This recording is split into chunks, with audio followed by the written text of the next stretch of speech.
At this time, the court calls State of Wisconsin versus Stephen Avery, case number 05CF3A1. We're here this morning for a continuation of the trial in this matter, outside the presence of the jury at this time. Will the parties state their appearance for the record, please? The state appears by Calumet County District Attorney Ken Kratz, Assistant Attorney General Tom Fallon. I should tell the court that Mr. Gahn has been delayed for a few minutes, but will be joining us during these proceedings, Judge. Good morning. Stephen Avery in person, Jerome Buting, Dean Strang on his behalf. Alright, we're here this morning to take up motions that were raised during the course of the trial thus far, and also here the court anticipates will be a new motion or motions from the defence. One of the items yesterday that was left unresolved was somewhat of an inventory of the exhibits, to make sure that exhibits that have been marked but not yet received that one party or the other may request that they be received to verify, I guess, that the exhibits that have been marked and not received were done so intentionally.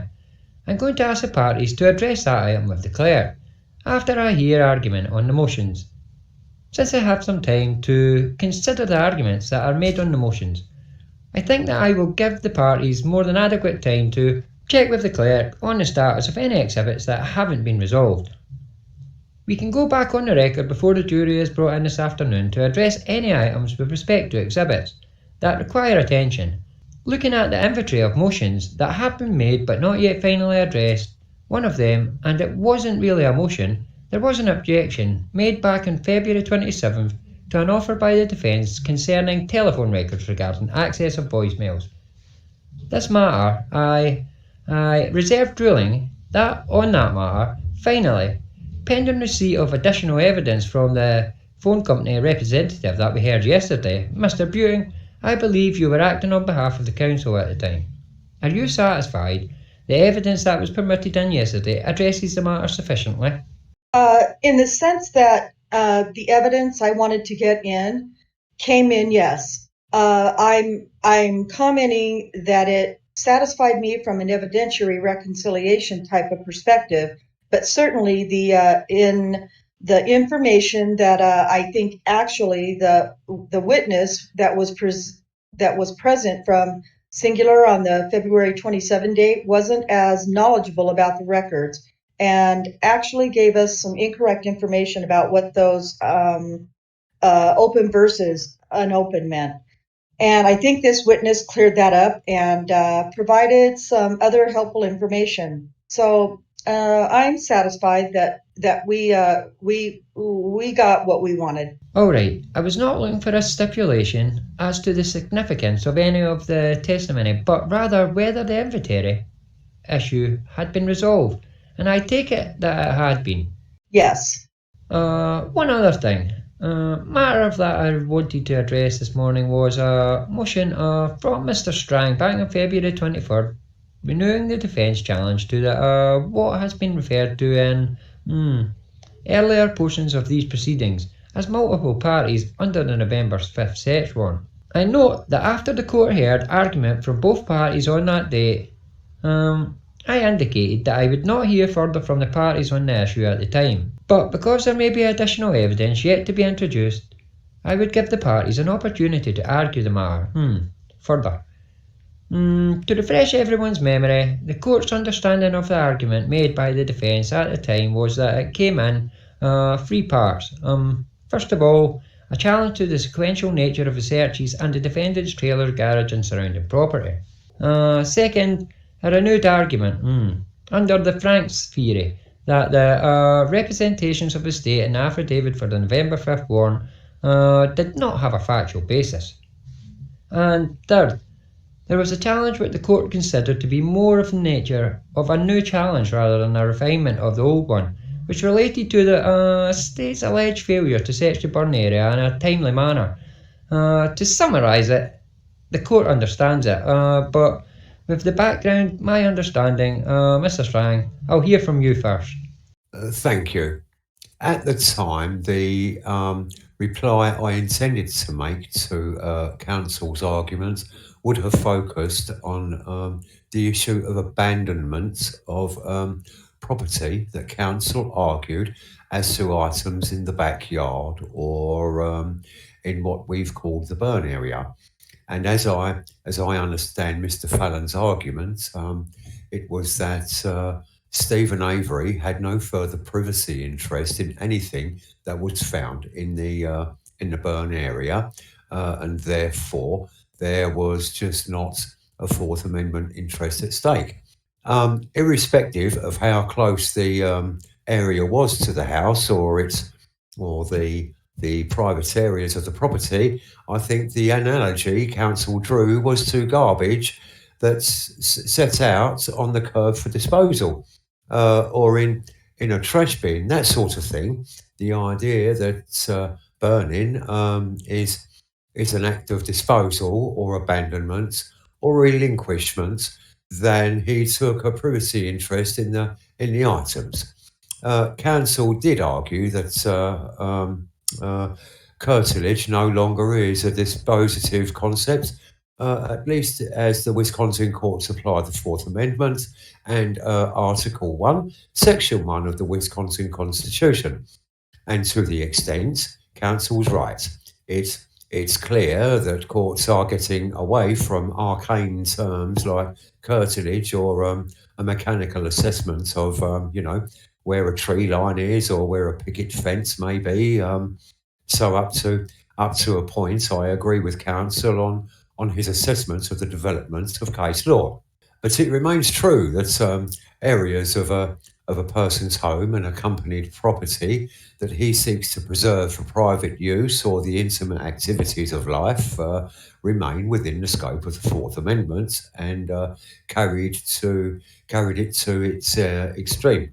And I don't know that in the end Mr. Fallon would carry it this far, but carried to its logical end his argument that curtilage doesn't matter, and his argument that curtilage doesn't matter, and that burning is an act of destruction that relinquishes all privacy rights for purposes of Fourth Amendment, would mean that I have no privacy interest in my fireplace in my living room, which of course just can't be. And here I acknowledge that we're not talking about a fireplace inside someone's living room or home. We're talking about an area outside of the immediate home. But what we have here is an area that is behind the garage, not easily viewed from any place that an uninvited visitor or salesperson, newspaper delivery boy, or somebody, postal carrier would likely be. It's behind the home. And on the state's own theory here, if we accept the state's argument, the theory of prosecution, then it is that Mr. Avery burned the body and the personal items of Teresa Holback in that area. We dispute that entirely, but let's work with the state's theory, and that he did so not as an act of abandonment, but as an act of concealment or intention not to be discovered on the crime that the state contends he committed. Moreover, the state has adduced evidence that the doghouse and the dog, which associates with Mr. Avery, were positioned in such a way as to keep people away from the burn area.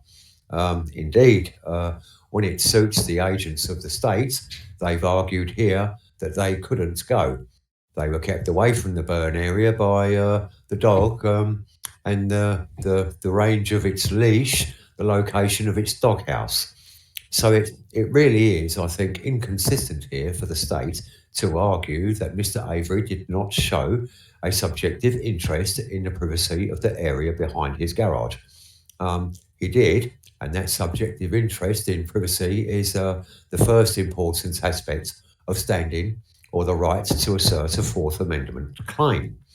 And the other, then, is whether that subjective assertion of a privacy interest is one that society at large objectively views as reasonable or recognises. And I think here it's really beyond serious debate that for an area 20 feet or 40 feet or whatever it is behind your house, immediately behind your garage, in an area that looks like a construction site to be situated in an area in which the grass is mowed. It's a backyard that's tended, as the evidence showed here. The photographs. I think some of the testimony referred to the grass being short and mowed. It's really beyond serious arguments, but that's sort of an immediate backyard area is something in which the public, our culture, doesn't recognise a right to privacy. People do private things in the backyard. It's a different area of the backyard, but there's a swimming pool, for instance, in the backyard here, as the court has seen. There's a back deck off the house. As I say, the area is mowed and tended as a lawn. Farther out in that yard than the burn area, there are cars to the south. They are, lined up or parked, not as if they belong to the business or the salvage property business, but as if they are associated with the yard of the red trailer, which clearly is Stephen Avery's building. So this is his pet. This is his pet. He keeps the pet in this area, quite apart from whether it was intended to exclude others. You keep your pet in an area that you expect to be private, and don't expect others to be walking through or disturbing your pet, at least where the pet is leashed and housed as it was here. So I don't think that the state can succeed at the threshold question here, saying that there was not both a subjective and objective reasonable privacy interest in this area immediately behind Stephen Avery's detached garage in his backyard and, just several yards away from his trailer.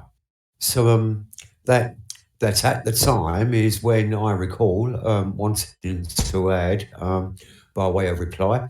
And I don't think there's much more I can do to freshen my original arguments with the evidence that we've heard since I've made them. All right, let me ask a question with. Sure. Respect to the burn pit area, I understand the challenges made to the searches of a trailer and the garage. There was a concession that the initial brief searches would not have been searches that count, but that the lengthier searches shortly thereafter of the garage and the trailer should have been the end of it. In receiving my notes and the argument with respect to the search of the burn pit area, the focus seemed to be on the fact that the state could have searched it earlier. The state could have neutralised the dog that was guarding the burn pit area and searched it earlier.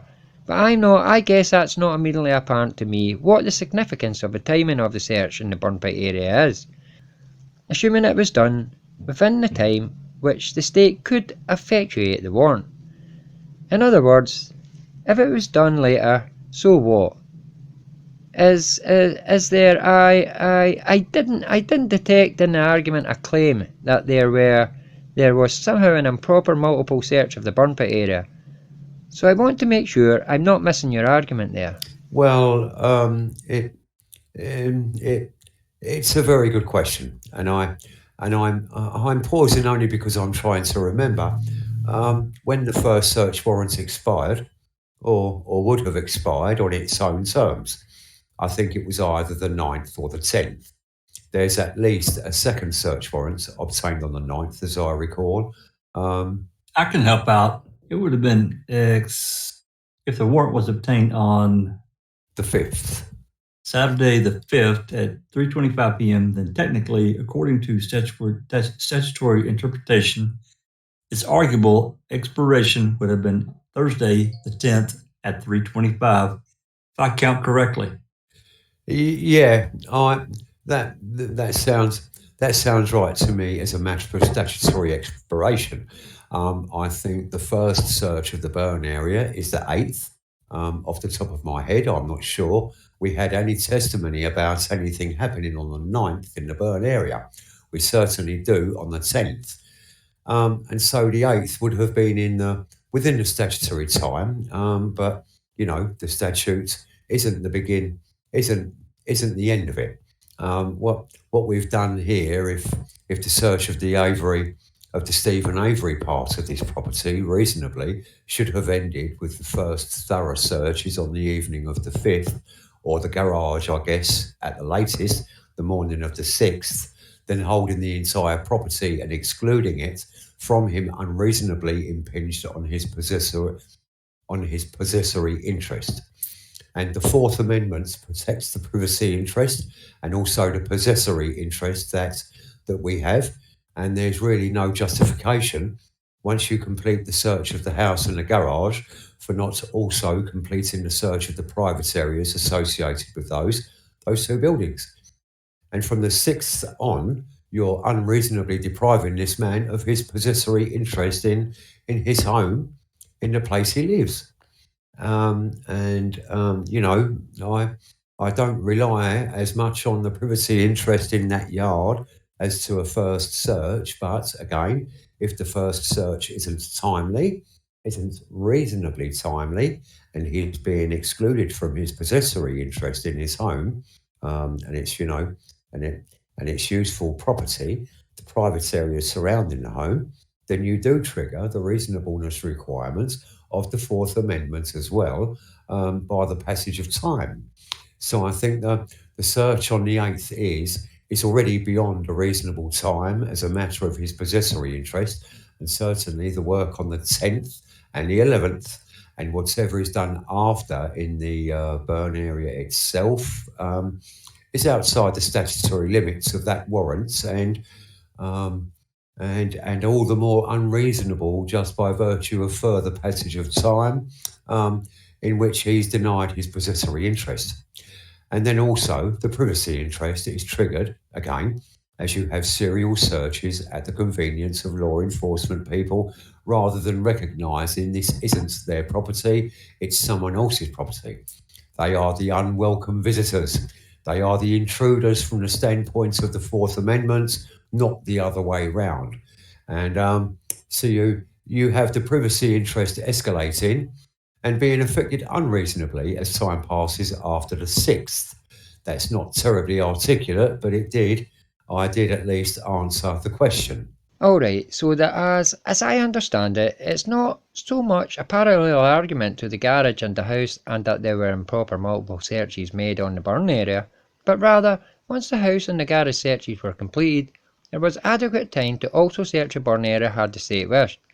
And because they didn't, therefore, it should be suppressed. Yes, and the backup argument then is that anything after the first search on the 8th also triggers the serial search concern, and really the 10th, because the searching on the 10th, as I may be wrong about Mr. Pivito's testimony, I know he arrives in the afternoon on the 9th, and I guess I don't remember right now, but I can look at my notes. Well, let me address that though. Sure. I thought that the state's argument that the evidence of the house and the garage was completed earlier was premised on statements from the officers who participated that they had found everything that they had wanted after the defence characterised as the search. The difference with the burn area is, it's my understanding that the initial items found on the 8th immediately triggered a desire to search it further because it looked like the burned fragments. And later, people who knew more about it came in. Maybe I'm missing. No, I think that's right. And there was initial searching on the 8th, as I recall. And then I'm trying to remember when the search on the 10th starts, and if Mr. Pevito or Mr. Ertel gave us a time of day. I didn't note it in my notes. I apologise. But as I say, by the 10th, you're in the serial searching, and you're also at some point bumping up on the statutory expiration of the warrant. So that would be the second or alternate argument that we're making in that respect. Okay, Mr. Fallon. Thank you, Judge. The hallmark of any interpretation or application of the Fourth Amendment under current standards is reasonableness. And reasonableness is determined by the totality of the circumstances under which an exercise of judgment occurs. And in effect, that's what we have here, an exercise of judgment based on an assessment of the facts. The testimony adduced during the course of the trial does nothing to undermine the original court's ruling on the motion to suppress and the lengthy briefing that occurred in the relation thereto. In fact, I would argue to the court that the testimony elicited during the course of the trial does nothing but further support, augment, and demonstrate the reasonableness of the law enforcement officers involved in this case. And not to unnecessarily redundant, but I think it certainly bears in mind that we're looking at a piece of property approximately 40 acres in size with, as I recall, 15 buildings in total, 4 residences, and somewhere between 3,800 and 4,000 junked cars. It is within that context that law enforcement obtained and executed a search warrant on Saturday, November 5. As I indicated, I believe the warrant, they returned to the property with the warrant at about 3:25 p.m. on Saturday, began execution thereof shortly thereafter. Again, I focus the court's attention on the fact that there were searches on Saturday, 2 sweeps, and 1 initial search on Saturday evening, which are apparently were not at issue. The first search of the garage on Sunday morning is not at issue, and as a result, we're looking at subsequent searches to each of those locations. Again, the premise upon which the court's original decision was made remains firm and is still a valid premise. It's still a valid justification for denying the motion to suppress, and that is there was 1 warrant and 1 continuous ongoing search of various locations. The defendant's arguments has legs. It holds water if and only if one looks at it in 1 microscopic point in time and 1 location in time. As a testimony of Agents Fassbender, Investigator John Ertl from the crime lab, even Mr. Wiegert yesterday, and numerous other officials, including, interestingly enough, Special Agent Pevito yesterday, indicates that he was bouncing around on various sites on both Friday and Saturday, touching base with colleagues on other locations, both in the salvage yard and beyond the salvage yard. So you have 1 continuing search. I find counsel's argument most interesting with respect to the burn pit, that's somehow not to be considered part of the search, or that somehow law enforcement should have worked in the pit, as it were, sooner than they did. Let me digress here momentarily to make it 1 observation with respect to the privacy interest of this whole curtilage argument, and just make 1 observation. Just because someone evinces a motive to conceal, just because they take acts in furtherance of their concealment, and just because they exercise dominion or control over a particular item, doesn't necessarily, under all sets and circumstances, establish a privacy interest in the area which society is necessarily expected to honor and accept as reasonable under all the circumstances. And again, I come back to that point. There is nothing that refutes the argument that burning, whether it's in a burn barrel, on the side of a road containing cell phone parts, or in a burn pit in the back of from which remains of a person are obtained, there's nothing there that disputes the fact that the concealment also, in this case, goes hand in hand with an abandonment, the abandonment of whatever is in those items. But again, that's a digression, because the court need not reach that argument, although I think it's supportive of the state's position. What you have here is a continuing execution of a search warrant, day by day, methodical process engaged in by law enforcement based upon available resources, based upon information which was coming in literally by the hour, making an assessment as to its importance, the need for the dispatchment of resources to address discoveries and whatnot. And in this particular case, as indicated, the search of the burn pit was not exactly the highest priority, nor was it evidentiary significance apparent on Saturday or Sunday. And we have numerous bits of testimony from Agent Fassbender and Mr. Ortle and the handlers of the human remains stuff. But again, returning to the question of the pit, unfortunately, I see nothing in their argument that makes any sense whatsoever about why the search of the pit is somehow invalid because it occurs on the 8th.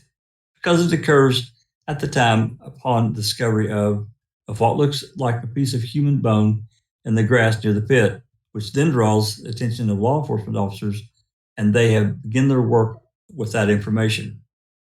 And next, I would point out that the second warrant, and I'm not even convinced that it was required, but clearly, in a precautionary safety mode effort, the officers did apply, renew the original search warrant on Wednesday afternoon, and that search warrant, as noted in the previous proceedings, was executed on Thursday. Interestingly enough, Special Agent Pivto had already begun working the pit. As I recall his testimony quite clearly yesterday in response to my question, he began Thursday afternoon, shortly after the noon hour, after working all morning here in Calumet County sifting debris, which was obtained from that very same burn pit, and mind you, here at the sheriff's office on Thursday morning.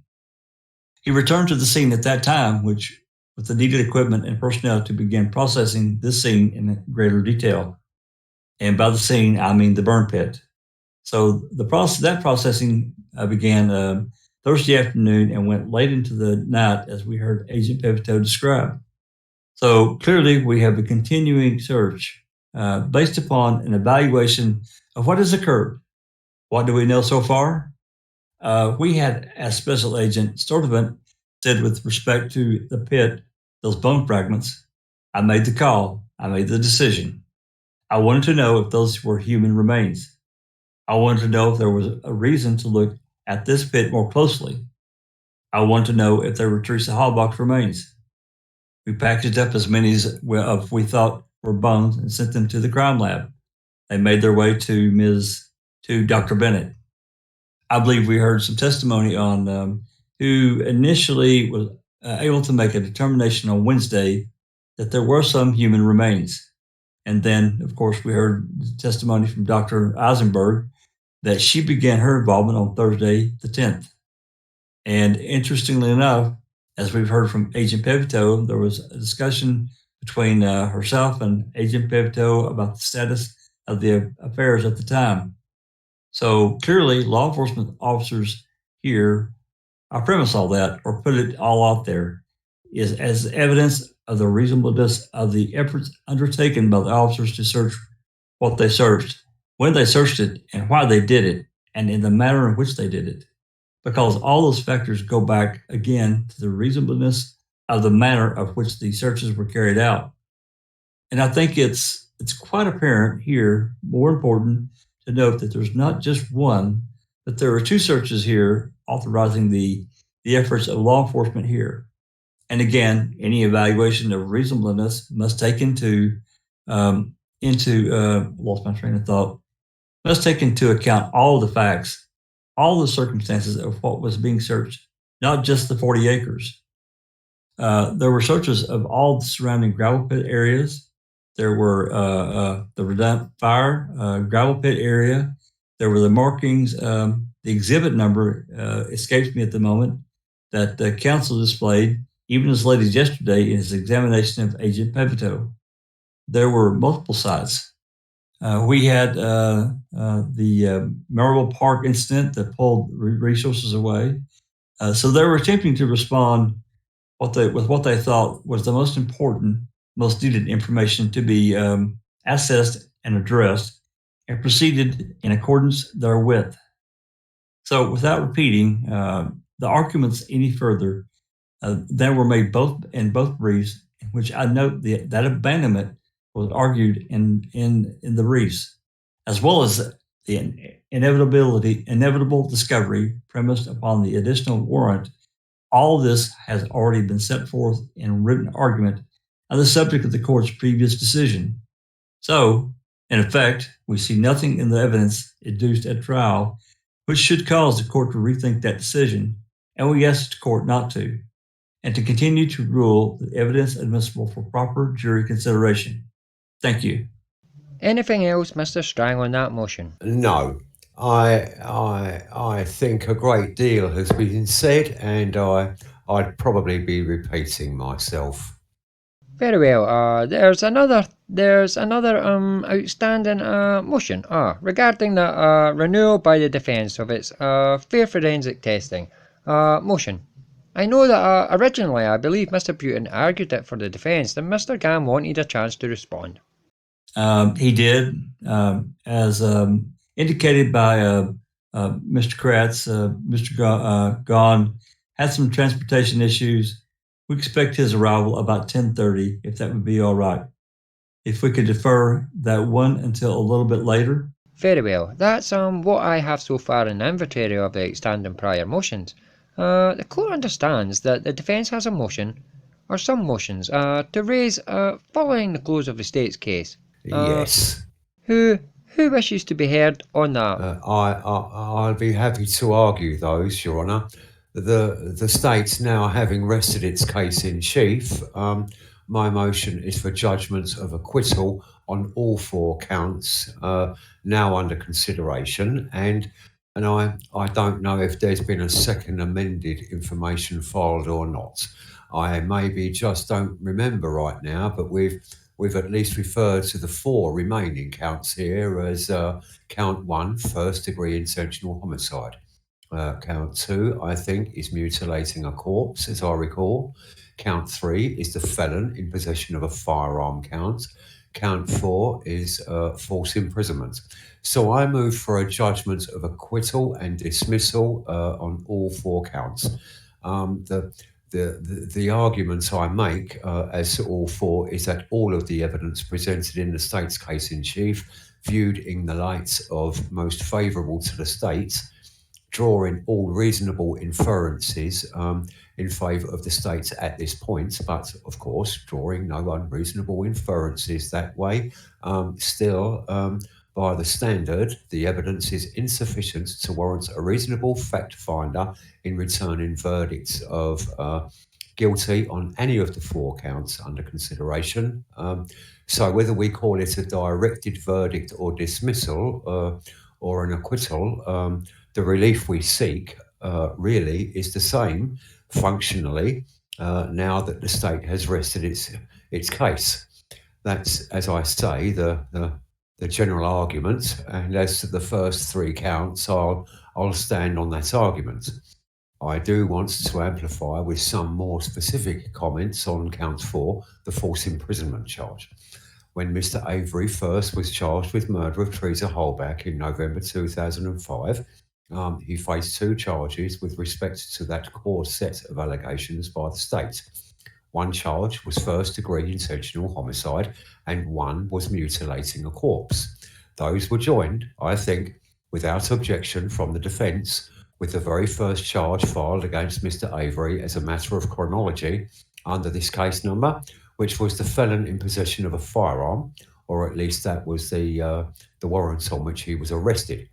So those 3 charges together stood until the state obtained some statements from Brendan Dassey in the end of February and the first day of March 2006. On March 1st and March 2nd, 2006, as this record shows, and as we had discussed a number of times, agents of the state appeared at televised news conferences and laid out a chilling, gripping story of the last minutes, or perhaps hours, of Teresa Holbach's life. And that story, in large parts, was reflected in the criminal complaints at about the same time against Brendan Dassey, and much of that story found its way into the amended criminal complaint against Stephen Avery, but added 3 more charges. Those were first-degree sexual assault, kidnapping, and false imprisonment. Added so far as the complaints made clear, and so insofar as any viewer of these news conferences would have concluded, added on the basis of Brendan Dassey's supposed confession and allegations. Now, we argued at the time, I think indisputably, the inadmissible nature of Brendan Dassey's statements against Mr. Avery. We lost that argument. We sought to subject the new allegations to the minimal testing of a preliminary hearing. We lost that argument. We sought an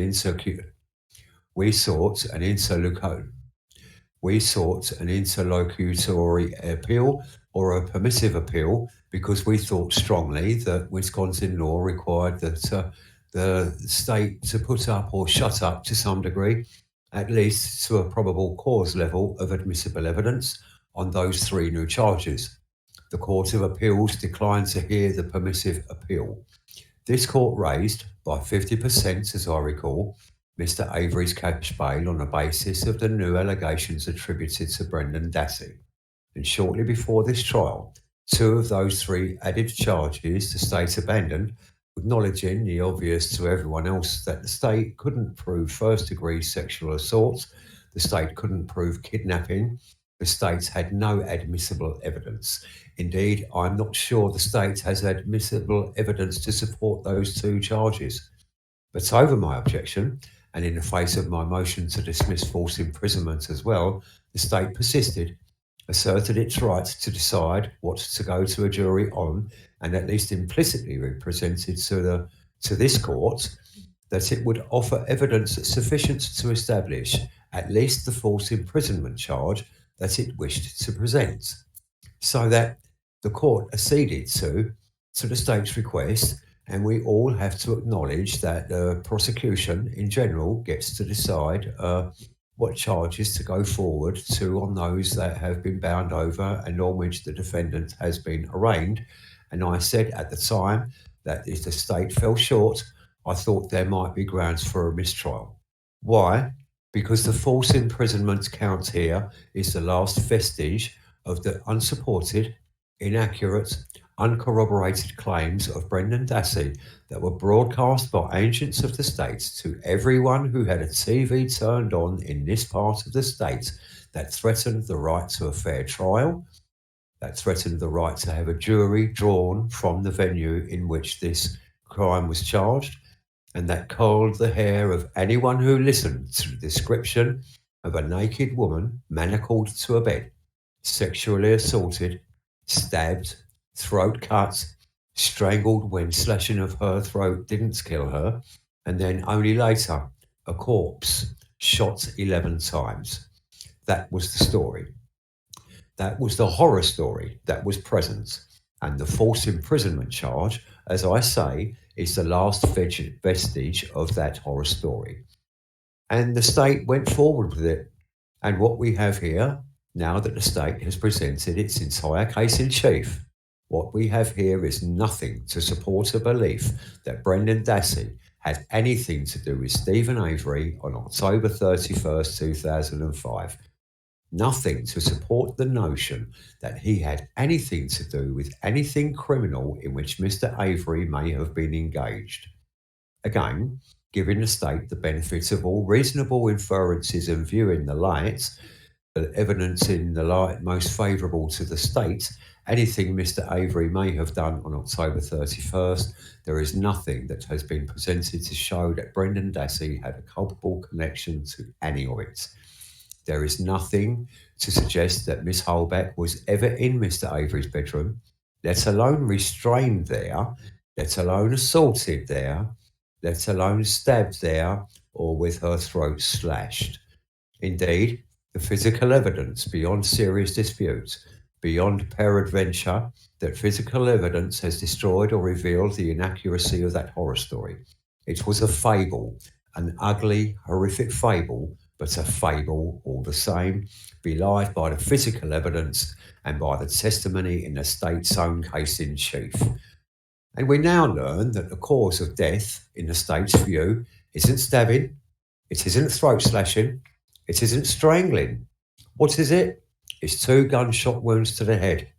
The gunshot wounds that, according to the complaints and the news conferences, were supposed to have been fired after she was dead, now become the cause of death. Not 11, but 2. Do we know at all? Do we have any basis to draw reasoned inference from the state's case in chief about where those gunshots were fired? From how far away? In what position was Miss Holbeck? In what position Miss Holbeck was at the time? Whether she was alive at the time? who fired the gunshots. On that, we have evidence that the gun that fired at least one of the bullets was found in Stephen Avery's bedroom, and that shell casings found in the garage were identified also as having been fired by that gun. So again, viewing the lighting or the evidence in the light most favourable to the state, one might say that a reasonable jury perhaps could find that Mr. Avery was the one who fired the bullet that later, we are told, has Teresa Holbach's DNA on it. I don't think that's a reasonable interpretation of the evidence as a whole, but let's spot the state that one. We still don't know where, when, from how far away, or in what condition Miss Holbach was at the time. And to the extent that the state's evidence has put her in Mr. Avery's house at all, the rich irony, of course, is that inference rests on one offhand statement of Mr. Avery, to which Detective Remiker testified, a statement of the defendant that was undisclosed, with which we were caught at surprise at this trial. And beyond that, what we have here, viewed in the light most favourable to the state, is Bobby Dassey's testimony that he saw Miss Holbach walking towards Stephen Avery's trailer. Not that she went in, not that Mr. Avery had any interaction with her, but saw her walking toward his trailer after taking photographs of the van. That's it. No reasonable jury here, viewing the light, the evidence in any light, could infer reasonably from here that Miss Holbach was restrained or confined by Mr. Avery in his house in any way. Of course, walking into somebody's house isn't an unlawful confinement or restraint. We do that all the time. People visit other people's homes. Strangers are admitted. That's, in itself, no proof of an intentional and unlawful confinement or restraining. And, at best, that's what the state has as to the home. The state has no evidence at all putting Teresa Holbach herself in the garage. Her blood isn't found there. What is found there is a bullet, 4 months later, on which her DNA is identified. Not her blood, but her DNA. How the bullet comes to be there, we don't know, but it's lying out on the floor under an air compressor 4 months after the garage is searched repeatedly, and that's the only connection, immediate though it is, between Miss Holbach and the garage as a possible place of confinement. Moreover, if she ever was in the garage, we don't know. We have no evidence on which we can do anything more than speculate that she was alive when she was in the garage. And while you certainly can mutilate a corpse or treat a corpse unlawfully, you can't confine or restrain a corpse. And this court acknowledged that in its preliminary instructions to the jury on the essential elements of forced imprisonment under section 94030 of the Wisconsin statutes. So the garage isn't a place in which a reasonable jury can find Miss Holbach was restrained or confined under any view of the elements. And that leaves the Toyota by my lights. The Toyota has blood stains in the rear cargo area that a reasonable jury certainly could conclude were made by bloodied hair up against the passenger side wheel well of the rear cargo area. A reasonable jury certainly could conclude that this was Teresa Holbach's blood. There was ample testimony from Sherry Culhane to warrant that conclusion. But if the state's theory is, as it now apparently is, that the cause of death was being shot in the head twice, 2 gunshot wounds, the state presented that evidence from Leslie Eisenberg and from Dr. Jeffrey Jensen. Then Teresa Holbach was dead when her hair was bloodied by a hole in the occipital bone and a hole in the parietal bone. We have nothing else here. Nothing on which a reasonable inference would arise, from which a reasonable inference would arise that there was any other reason for bloodied hair but 2 gunshot wounds to the head. Now, if that happened, if that was the cause of death, highly speculative, but let's set that aside for the sake of argument. If that was the cause of death, then, again, it's a body in the back of the Toyota, not another person, not a living human being. Not only is that the a reasonable inference is the only reasonable inference if one credits the state's cause of death. The state has produced no other evidence that would suggest another cause of death. So what we're left with, in the end, is nothing on which a reasonable jury, acting on evidence and reasonable inferences from evidence rather than on horror stories or fables or imagination or guesses, could come to a conclusion here that the state, in its case in chief, has proven the essential elements of false imprisonment beyond a reasonable doubt. Beyond nothing that would allow a reasonable jury to find those essential elements proven beyond a reasonable doubt. So I'm asking the court to, in a sense, ratify what the state has already done, which is the abandonment of this charge and the abandonment of a theory that Brendan Dassey had anything to do with this or that the story had Brendan Dassey told under police questioning has any veracity, corroboration, or foothold in the evidence presented at this trial. Before I hear from the state, I'm going to check something in my office. We're going to take a 5-minute break and we'll be back. Who will be arguing this motion for the state? Mr. Kratz? Yes. Thank you, Judge.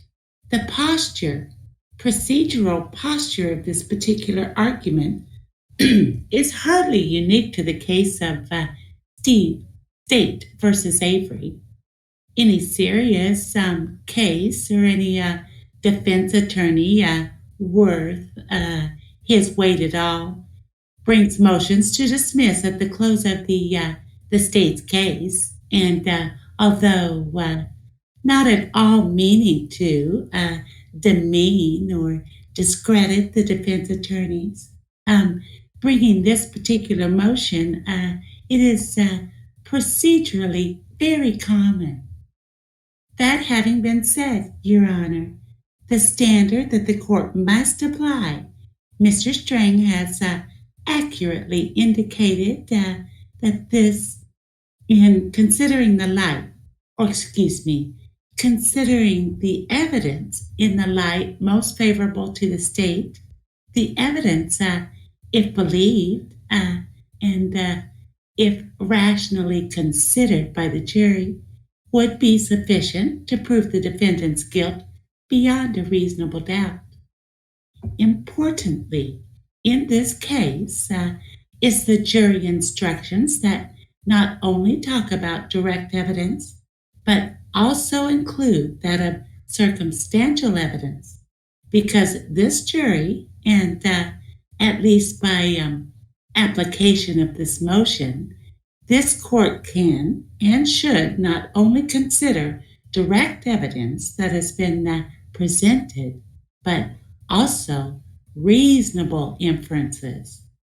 That is, any inference that, and in this posture, that this court could reasonably infer based upon a fair consideration of all the evidence in the case. Mr. Strang, although arguing for dismissal of the first 3 counts, makes no specific arguments as to those bases. Most of his argument as to the count 4, which is in fact included in the second amended information, which is a charge of false imprisonment, and therefore my response to Mr. Strang will, in kind, most predominantly relate to that count. False imprisonment, as this court knows, is a count which does not usually stand alone. False imprisonment is a crime that is usually charged with another more serious crime. In this case, a homicide. Sometimes a sexual assault, sometimes a carjacking or robbery or something like that. But it is, almost by definition, a crime of motive. That is, requires juries to consider why. Why is somebody confined? Why is somebody restrained? Why is somebody held or compelled to remain in place against their will, again, usually in conjunction with another crime. And although it would be a luxury to have whatever evidence the state might believe it has available to it, and most notably, and I guess most pointedly, to Mr. Strang, noting Mr. Dassey's involvement, Mr. Dassey's statement, and although academically we can talk about, well, if the state had Mr. Dassey available and has his testimony available in this case, what might the jury consider? The fact of the matter is, Judge, we don't. We don't have Mr. Dassey available. And so you, the court, and the jury, eventually, will have to consider the evidence that is before it, not the evidence that might be, or the evidence that's been excluded, or the evidence that has been ruled unavailable to the state, but that which the state does have. And again, we're entitled at this stage of the proceedings to have this court consider not only the evidence, but the inferences that may draw therefrom. I mentioned, Judge, that the false imprisonment count itself is a charge of motive. That is the why. And as Mr. Strang digressed, at least briefly, to some procedural parts of this case, I feel it necessary to do the same. The state attempted in this case to show this jury the why. That is, why would this kind of crime, why would the very crime, the false imprisonment, have taken place? On 9 separate motions brought by this state, we were unsuccessful in something called other acts motion. That is, attempting to show this jury the very history of this man, Mr. Avery, of his not only violent history, but also his very history of assuring compliance with the other young women at gunpoint. That if allowed in this case, may very well have ended this discussion right there. But again, we don't have those kinds of evidence available, at least unfortunately, in the state's perspective, to present or to argue in this case. Importantly, or maybe just as importantly, during this trial, we attempted to provide and have the jury consider evidence of Ms. Habach herself and her state of mind. That is, whether Ms. Habach would voluntarily go into Mr. Avery's trailer. The court may remember the testimony of Ms. Pliska when the state at least elicited or attempted to elicit testimony about a prior contact between Ms. Habach and Mr. Avery, where Ms. Habach felt creepy about Mr. Avery, and that she very much would not have voluntarily gone into Mr. Avery's trailer. And although not available to the state, in at least for this part of the trial, I may renew, as this trial goes forward, our request to introduce just that evidence. But we are, as I mentioned, entitled to inferences, and that inference is still available. That is, that Ms. Habach would not voluntarily go into Mr. Avery's trailer, would not, certainly, voluntarily, without compulsion or without being compelled, remain there where harm could come to her. So back to my original premise, Judge, that this is a crime of motive. that is, a crime typically accompanied by a more serious crime or a series of crimes, I'm asking that this court, at this stage of the proceedings, to consider all of the evidence and to consider the inferences that may draw therefrom. The court can probably understand that these kinds of crimes are not usually committed with lots of witnesses around. In this case, there's no victim to tell the story of what happened, and so necessarily the jury, and in this case the court, will have to rely upon those inferences. The state believes, Your Honor, that inferences can be drawn in this case. First of all, the state can and is asking this court to draw the inference that the defendant's motive, that is, his request to have Ms. Halbach come to his property, was not an innocent request, was not an innocent motive. We've argued that he's lured Ms. Halbach to his property by using the name Biochemistry. Although Mr. Strang may argue that one inference may be that is innocent in nature, the state is entitled to an inference that supports conviction. That is, that it's not a coincidence that Mr. Avery used an alias, used a different name to lure Ms. Halbach. That becomes important because we talk about the second part of this case. That is, when Ms. Halbach actually gets to the property, we've heard testimony from Bobby Dassey that he saw Ms. Halbach walk towards the trailer.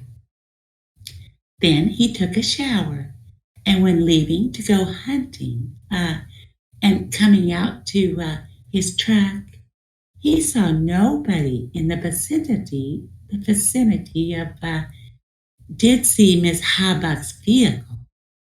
We're entitled at that point, Judge, to the inference that Ms. Halbach is inside of Mr. Avery's trailer. Although Mr. Strang characterizes that as speculation, the state certainly believes that is a reasonable inference, not just that this court can draw, but that a jury eventually can draw. We have to, for the next inference, Judge, go to the end of the case in order to ask the court to draw the inferences in the middle. And that is, where is Ms. Halbach killed? The state believes, as Mr. Strang has accurately indicated, that Ms. Halbach was killed in the garage. I think it is although an inference, not a reasonable inference, that Ms. Halbach was shot while she was already in a state of being a corpse when she was deceased. The reasonable inference is that you shoot somebody in the head to cause their death. And so where this happened, as Mr. Strang, I think, rhetorically asked, although I will answer that question, the inference is in the garage, because the bullet which passed through Ms. Halbach's body is in the garage.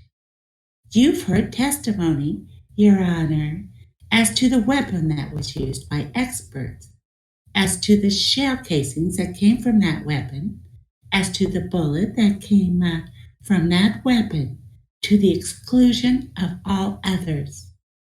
And so while Ms. Halbach was killed in the garage, and while the inference was earlier in Mr. Avery's trailer, the inference that we're asking this court and eventually the jury to draw is that she is transported from the trailer to the garage.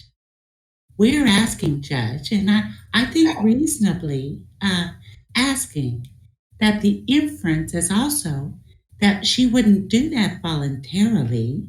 Again, not just because of the statements of friends and family, Mr. Pierce and others, as to warnings, as to not going into individuals' homes and the like, but just the surrounding circumstances and circumstantial evidence and common sense should dictate that she would not go from a place that is from a trailer to a place where she was killed in the garage without being compelled to do so. Again, Judge, there may be other reasonable inferences. There may be other inferences that can be drawn. But at this stage of the proceedings, we are entitled to the court's inference that supports a conviction. We're entitled to those reasonable inferences that, if believed by a jury, would lead to a conviction. Permissive inferences are not, again, just unique to this part of the proceedings, but are oftentimes applied by juries when I mentioned the consideration of circumstantial evidence. There aren't very many cases, as we discussed, at least parenthetically, yesterday, directly on this topic, although there are some cases on false imprisonment itself, and many of those cases are reflected or adopted to the jury instruction itself.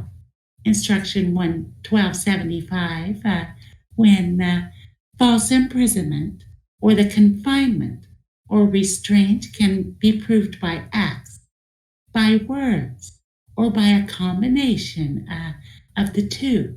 And so the combination here of acts or words, the acts, of course, being the pointing of a firearm at another, the words, whatever they may have been, all do, I believe, support the reasonable inference that Ms. Halbach's freedom of movement was compelled.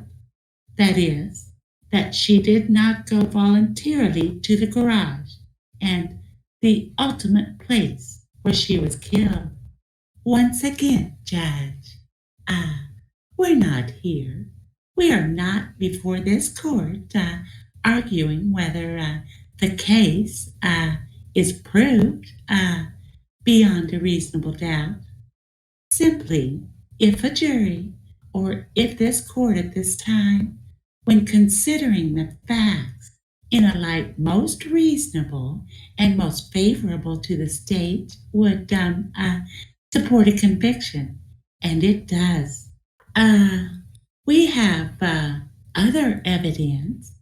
I'm not going to belabor the point as to where and the where and the when statements by Mr. Fabian, statements by others who may place a timeline as to where Ms. Halbach was or what she may have been doing.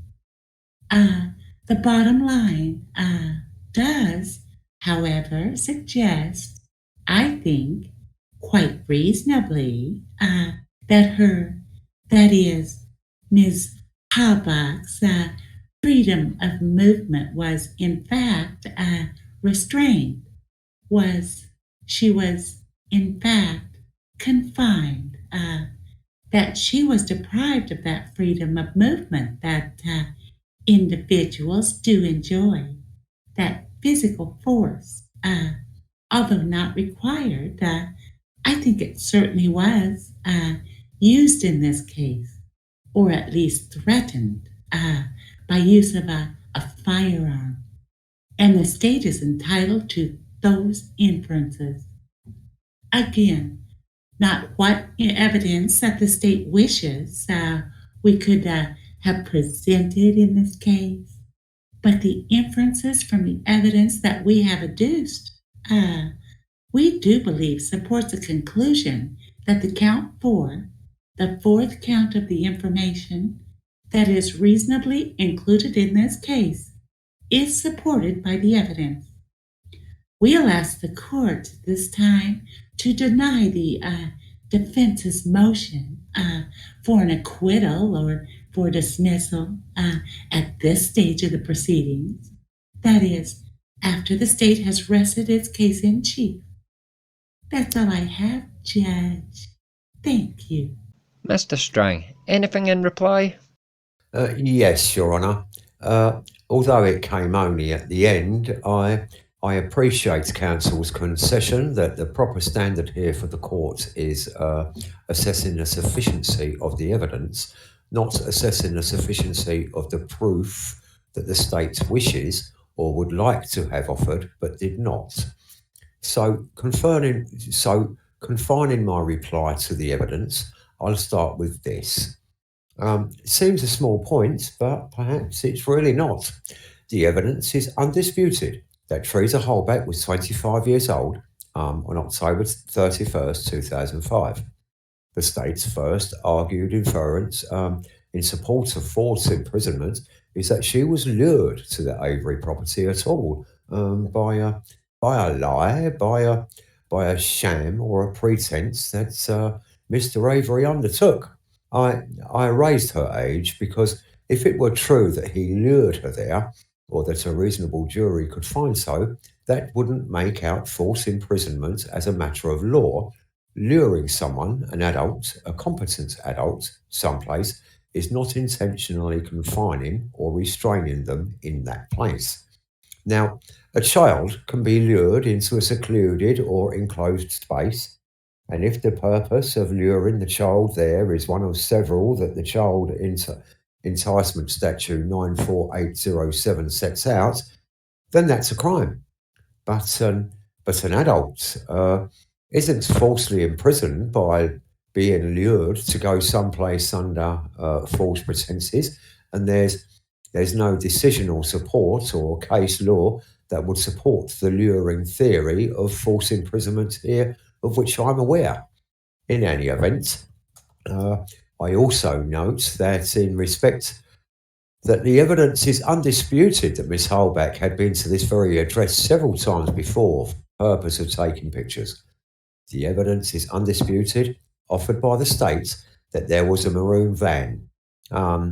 If we saw one picture, we must have seen 10 of the maroon van from almost every possible angle. I was going to offer to buy the van myself in order to see one more picture of it. So that's undisputed. It is undisputed in the evidence that Barb Yander, B. Yander, was offering the van for sale. That evidence came from Bobby and Blaine Dassey, at least, and it may have been mentioned by Scott Taddick, although I don't say that to the court because I'm not certain. So you know, even if hypothetically luring a competent adult in some circumstances could amount to false imprisonment, it doesn't here on the evidence or on any reasonable inference from the evidence. The state, next, hones in closer and says, well, offers an argument that perhaps the place the jury can infer Miss Holbeck was falsely imprisoned is Mr. Avery's trailer. Now, counsel accurately describes how one reasonably could view Bobby Dassey's testimony insofar as counsel went. Bobby Dassey did testify that he saw Miss Holbeck walking toward the trailer as he looked out the kitchen window before taking a shower and saw her car there. Bobby Dassey didn't say, and no one else suggested, that Stephen Avery was outside or was marching Miss Holbeck involuntarily towards the trailer or interacting with her in any way or even visible.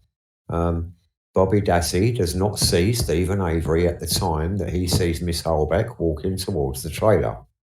So again, we've got nothing on which to base an inference that she's walking towards that trailer for anything other than a business purpose that she's undertaking. Nothing to suggest she's being compelled to do that in the sense that the false imprisonment statute speaks of a confinement or restraint absent someone's consent. It is also true that Bobby Dassey does not see Miss Holbeck or Mr. Avery immediately after his shower, but does see her car. Now, what the state omits was Bobby Dassey's testimony, not put in dispute, that his shower was 3 or 4 minutes. It's 3 or 4 minutes, roughly, between his two observations out the kitchen window. If Miss Holbeck, in fact, is in Mr. Avery's trailer at all, and let's assume that a reasonable inference from Bobby Dassey's testimony, if it's credited, if she's in his trailer at all, we don't know what she's doing there, what's being said, whether any effort is being made to keep her there. And 3 or 4 minutes by itself is not a time frame that would raise an inference that somebody is being held against her will, raises no inference of that at all, especially in light of the undisputed business purpose that Miss Holbeck had for coming to the property in the first place. So there again, there's really nothing.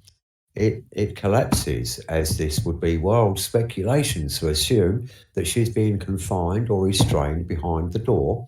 If she is, in fact, in the trailer, that she's being confined or restrained against her will. We've got nothing on that.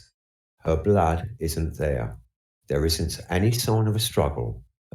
Nothing. None of her blood, hair, anything. Saliva, nothing's found. Evidence in her physical presence in the trailer, or perhaps more importantly, a struggle or some effort to restrain her in any way. So the state then moves next saying, well, maybe there's a reasonable inference that she's transported between the trailer and the garage involuntarily. That's nothing but a guess if one looks back over the evidence the state has presented. No one sees Mr. Avery and Miss Holbeck going from house to garage, either alone or together. Certainly, no one sees them walking from house to garage or otherwise moving from house to garage in a way that would suggest that Miss Holbeck's doing this against her will. Nothing. Just nothing on that. In fact, the notion that she gets to the garage at all, under any circumstances, rests again on another series of inferences. And though those inferences are that she must have been killed in the garage because the bullet bearing her DNA later is found in the garage. There again, if she's killed in the garage, that's maybe a first-degree intentional homicide or a homicide of some sort. We don't have any idea if this is a contact wound or if the gun is fired from 100 feet away or anything at all. What her condition is in a garage or what's her interaction with a shooter. Even if we assume she's shot and assume that she's shot in the garage, and we certainly have nothing other than the bullet to tell us anything about confinement or restraint in the garage. His blood is found in the garage, but hers isn't. So, again, on the evidence we have, if the state hypothesizes that some effort was made to clean up the garage, which itself is speculative, there's no evidence of it, but if that's the hypothesis, then somehow, selectively, the person cleaning the garage was able to remove Miss Holbeck's blood, but not able to remove Mr. Avery's blood or distinguish between the two sources of blood, and deliberately left Mr. Avery's blood while removing all trace of Miss Holbeck's blood. It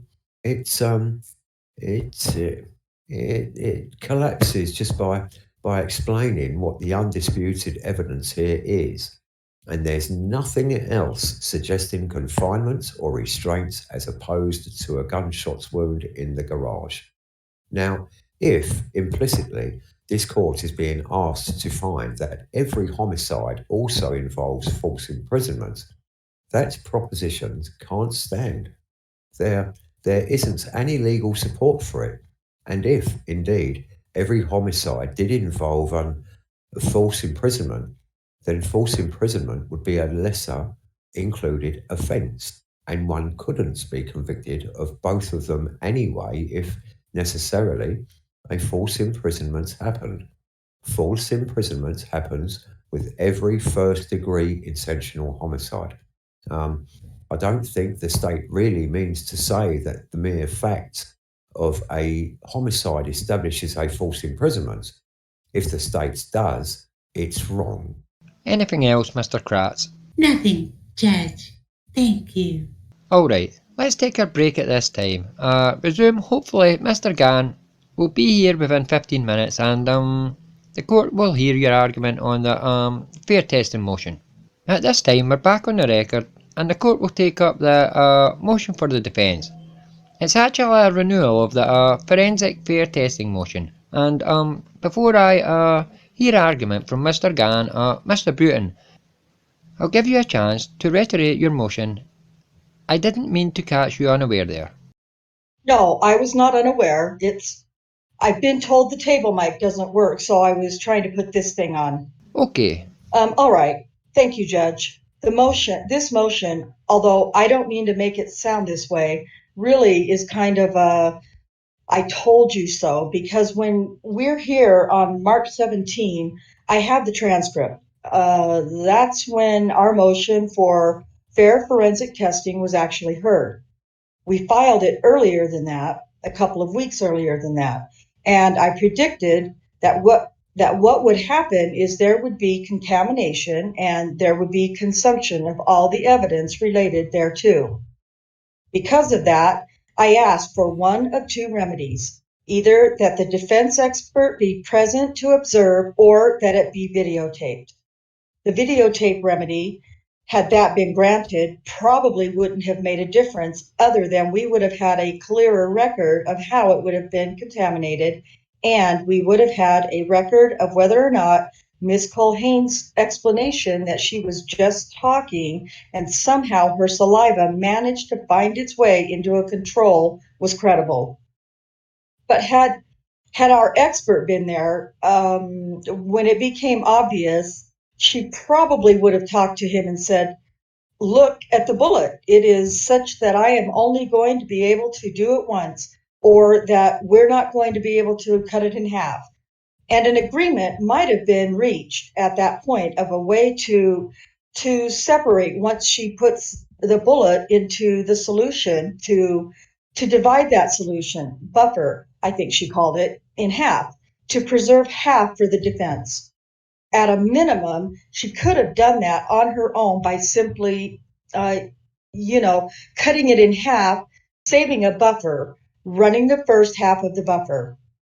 If at that point she's not getting a high enough quantitation from that amount, then she might have had at least a better argument to say, okay, I've got to use it all. I got to consume it all. But instead, she didn't. She just took it upon herself, knowing in her own mind, as she described, that this was probative evidence. She took it upon herself to wash the bullet in one buffer solution and to consume that in her test, leaving nothing left for independent testing.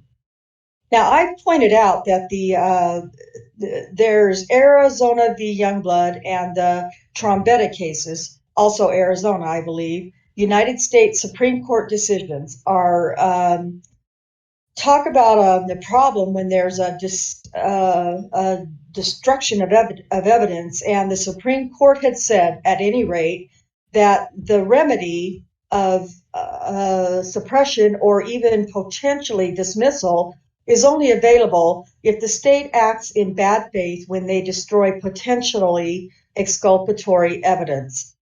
That's obviously a pretty high burden. It has to be more than negligence, but I think that there's reasons to believe that there is bad faith here on the part of the state. And I say that for this reason. We made a reasonable request for fair forensic testing in this case. We did so explaining clearly on the record that this case was unusual because of the allegations that were made before we even came into this case by Mr. Avery that somebody was planting evidence, messing around with the evidence, and that for that reason, this case warranted, required a little different procedure to protect his rights as well as the public's rights, to be sure that a process properly being done. The state resisted that and did so while arguing that we don't have to worry about things like this. We have a fine crime lab. We have an accredited crime lab. We can't allow Mr. Friedman, Dr. Friedman, or any defense expert to be there while it's being tested because, by gosh, that could increase the chance of contamination. Well, what do we hear happened? Miss Culhane, introduces other people into the very process herself while she's doing a training program. Now, how having a defense expert present would greater increase the risk of contamination than doing that, I don't know.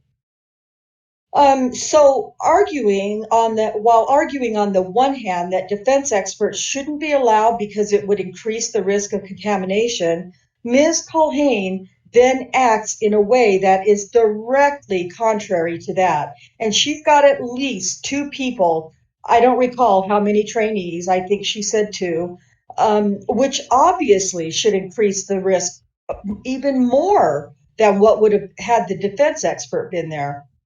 In addition, Mr. Gahn acknowledged that there are circumstances where when it appeared that there might be complete consumption of a piece of evidence, where it is warranted for the state and the defense to work on an agreement that the defense expert is present when that's being done.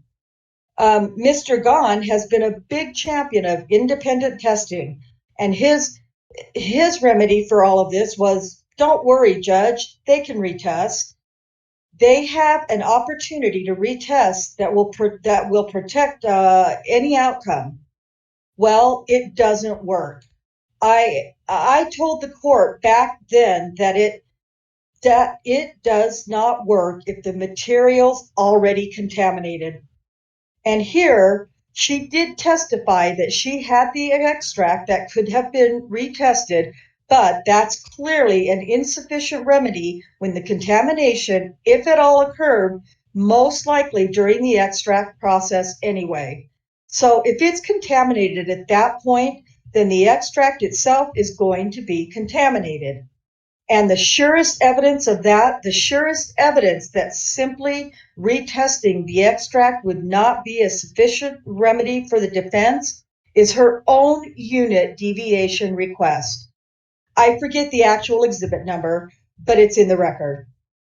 And what she says is, under the proposed deviation, quote, normally the sample would be re-extracted, but in this case, there is no sample to re-extract.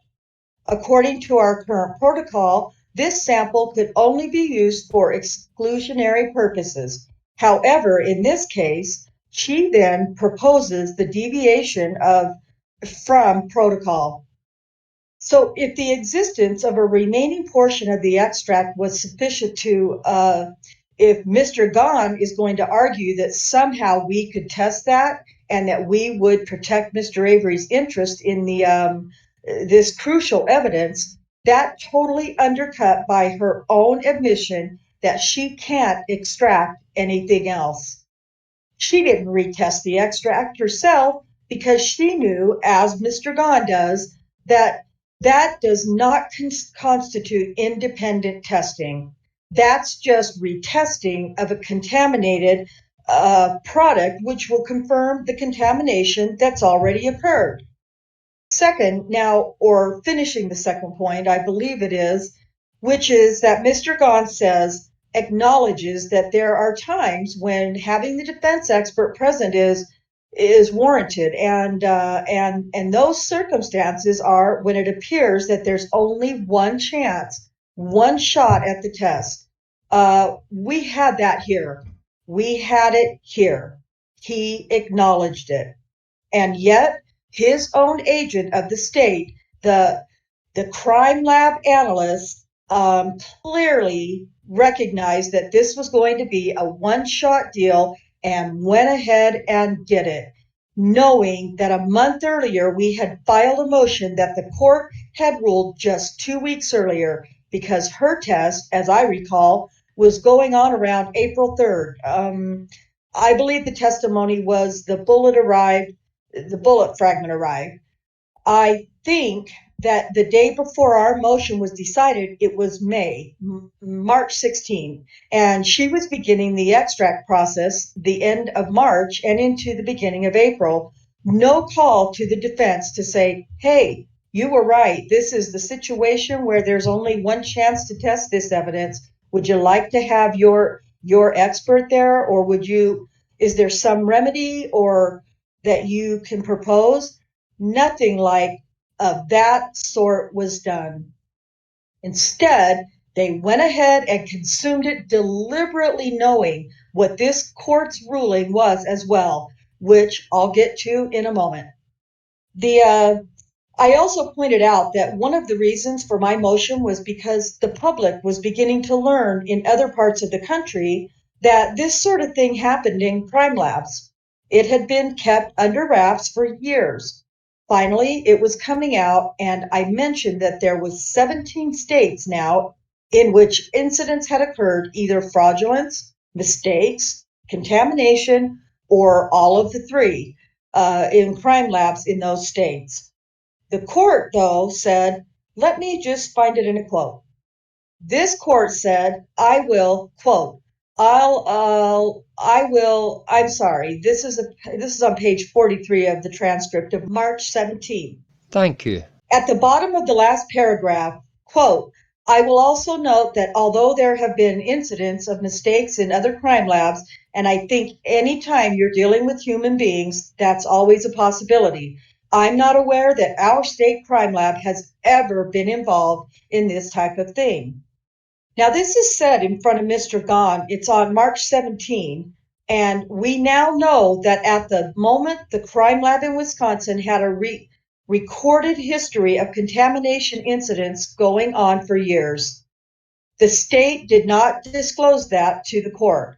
I would, on that point, note, by the way, there's been some inference that somehow the discovery, in fact, I think there was an argument that at the hearing that the defense is going to get all the bench notes and lab notes and the printouts and can have their own expert look at that. And if that's an adequate remedy, the contamination log is not part of discovery in these cases.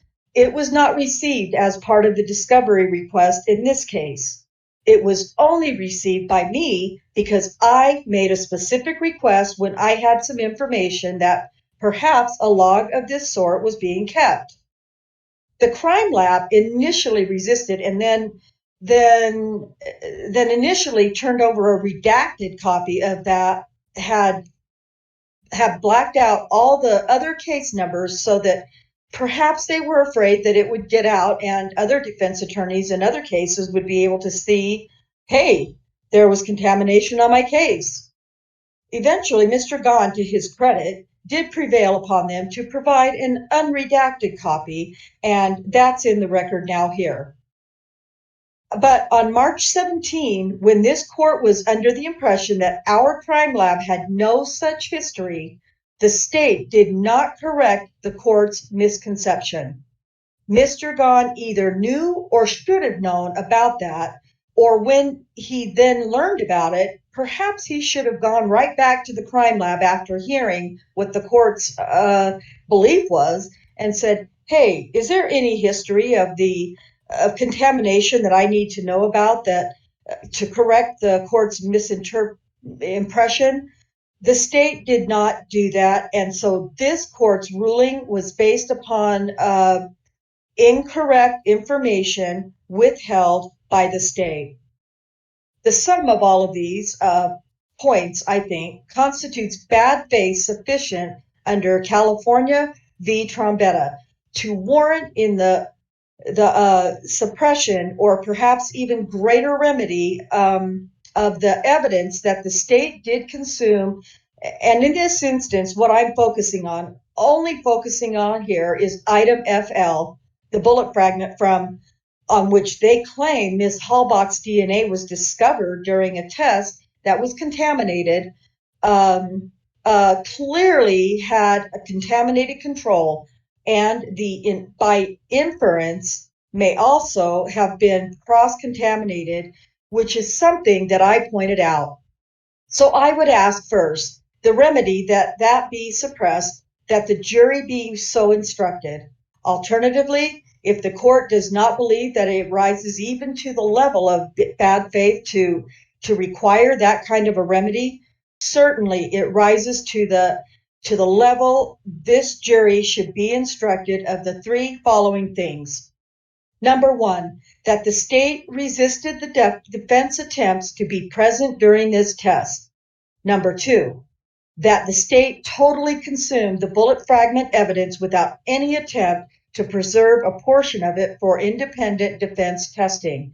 And number three, that the state withheld evidence that existed before the test of the item FL, that the Wisconsin Crime Lab had a recorded history of contamination incidents. I don't know that this remedy would be adequate, and I'm asking for something greater, but I think at a minimum, given the conduct of the state in this case, this court should adopt that remedy at a minimum. Thank you. Mr. Gahn. Yes, Your Honor.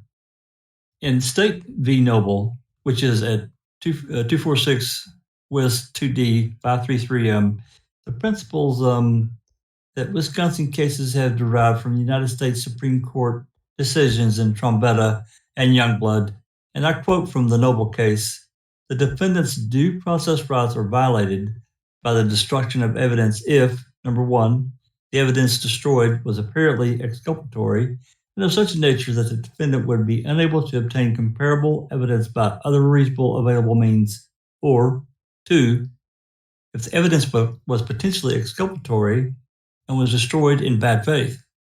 And I think that's the analysis that the court must apply in Mr. Buting's motion. The issue for the fair and independent testing to have an expert present was decided by the court. I think that's a completely different issue than what we're discussing here. But Mr. Buting brought up at the March 17 hearing about other crime labs, he was bringing up what were referred to as scandal issues. And there were some scandals in other crime labs. And the Wisconsin crime labs in Milwaukee or Madison, neither of them have been involved in any type of scandal issues or the nature that Mr. Buting was referring to. I think we have to put this in perspective. And I think part of the court's ruling that it made in the March 17 was the reasonableness of the request of the defense. You have to look at what the state crime lab operates and how they operate. And as Ms. Culhane stated, since I think it was January 1 of 2001, they have examined over 50,000 samples of DNA, and she went through the procedure of how they examine these samples. And first is that extraction process, and then it goes to the quantitation. And it came out in the testimony also, just so you don't know if there would even have DNA. You don't even know if you have a biological substance these days. And the DNA testing is so sensitive that until you get past the quantitation stage, you don't even know if there's anything there. And you don't even know if that's going to amplify and you even going to get an end result. And that's just the nature of science. And when you're dealing with something like that, it would be absolutely unreasonable to have to stop everywhere along the way when you're doing 50,000 samples and almost 10,000 a year and stop and say, wait, we have to call every defense attorney. We have to, see if they want to come in. You can't stop that process like that and wait and put it off for 2 weeks. It would be an absolutely so burdensome that no crime lab could even operate to have to stop every time. And everyone knows, and I'm sure Your Honor is knowledgeable, articles in the paper, and just this last election, the backlog at the crime lab is huge, and this would just add that burden of getting cases out. In any event, Mr. Buting has been trying to, I guess, inform the court that this contamination log is something that is, it rises to the level of a scandal. I think the testimony from Ms. Culhane was clear. It's maintained, it's kept, it's used for corrective action. I disagree with Mr. Buting when he says there's resistance by the state to turn over the contamination logs. He requested them and I obtained them. But in 50,000 samples in about 5 years, there were 89 cases of contamination. That's all. This isn't a scandal issue. This is normal. This is a normal course of business. You expect contamination when you're dealing with forensic samples. This is something that one expects you to do your best and to prevent it. But I just don't see how 89 out of 50,000 raises to the level of what Mr. Buting feels as a scandalous issue. I found my review of the ALR article. Basically, I'd like to summarize one of the statements from the ALR article, and it was from 40 ALR 4th at 594. In my review of the case law, it is found that with respect to hard physical evidence, it is generally held that the necessary consumption of evidence in state crime lab does not violate the defendant's right, even though the defendant is prevented from subjecting any kind of a hard physical evidence to test by his own expert. But that's not even the case here. Now, I know that Ms. Culhane did not do a second washing, and I believe there was questions on cross-examination about that, but the bullet still exists. And due to the sensitivity of this DNA, a second washing could be possible to try to extract the DNA from that bullet.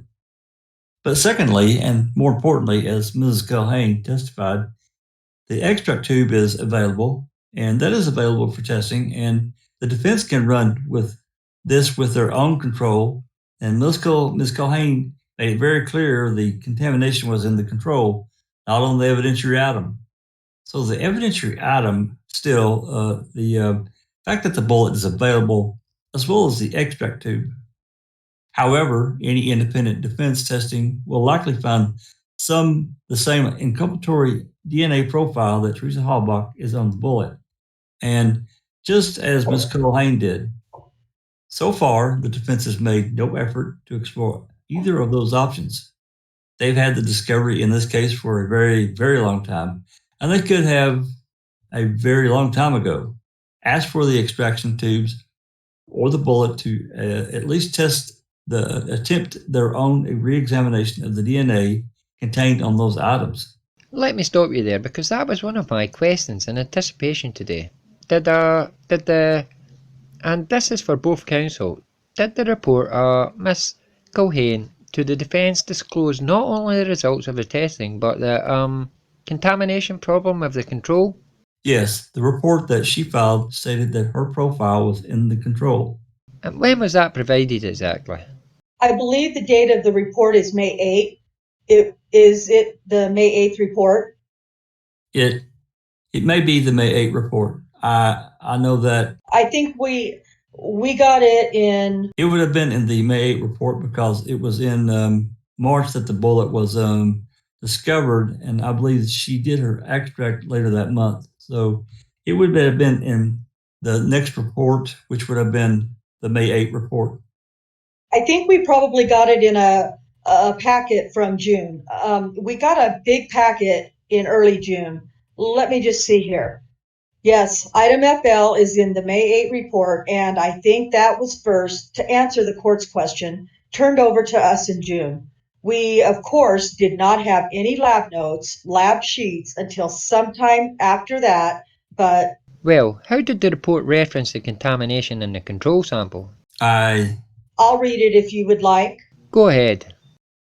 It's in a manner, frankly, that I think it's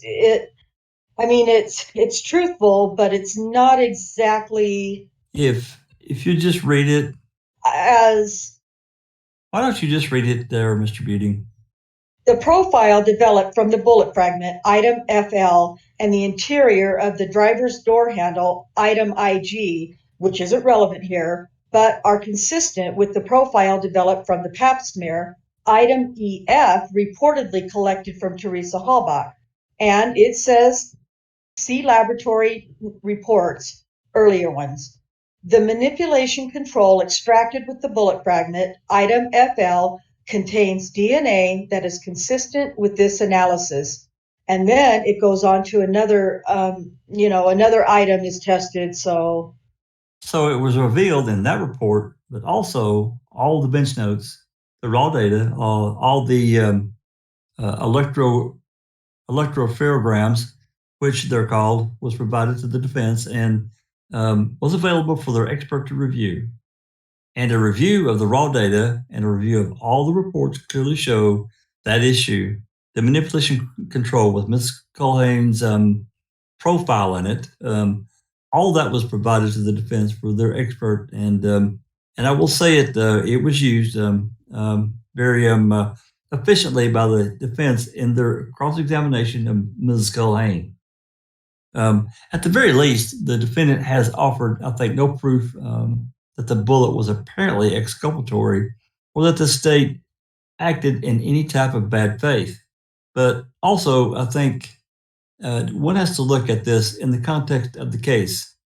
The defendant, as I gather, has used this contamination issue and a deviation from protocol regarding this bullet, sort of their overall conspiracy, planting frame bias, rush to judgment type of defense that the police basically had manufactured evidence against them.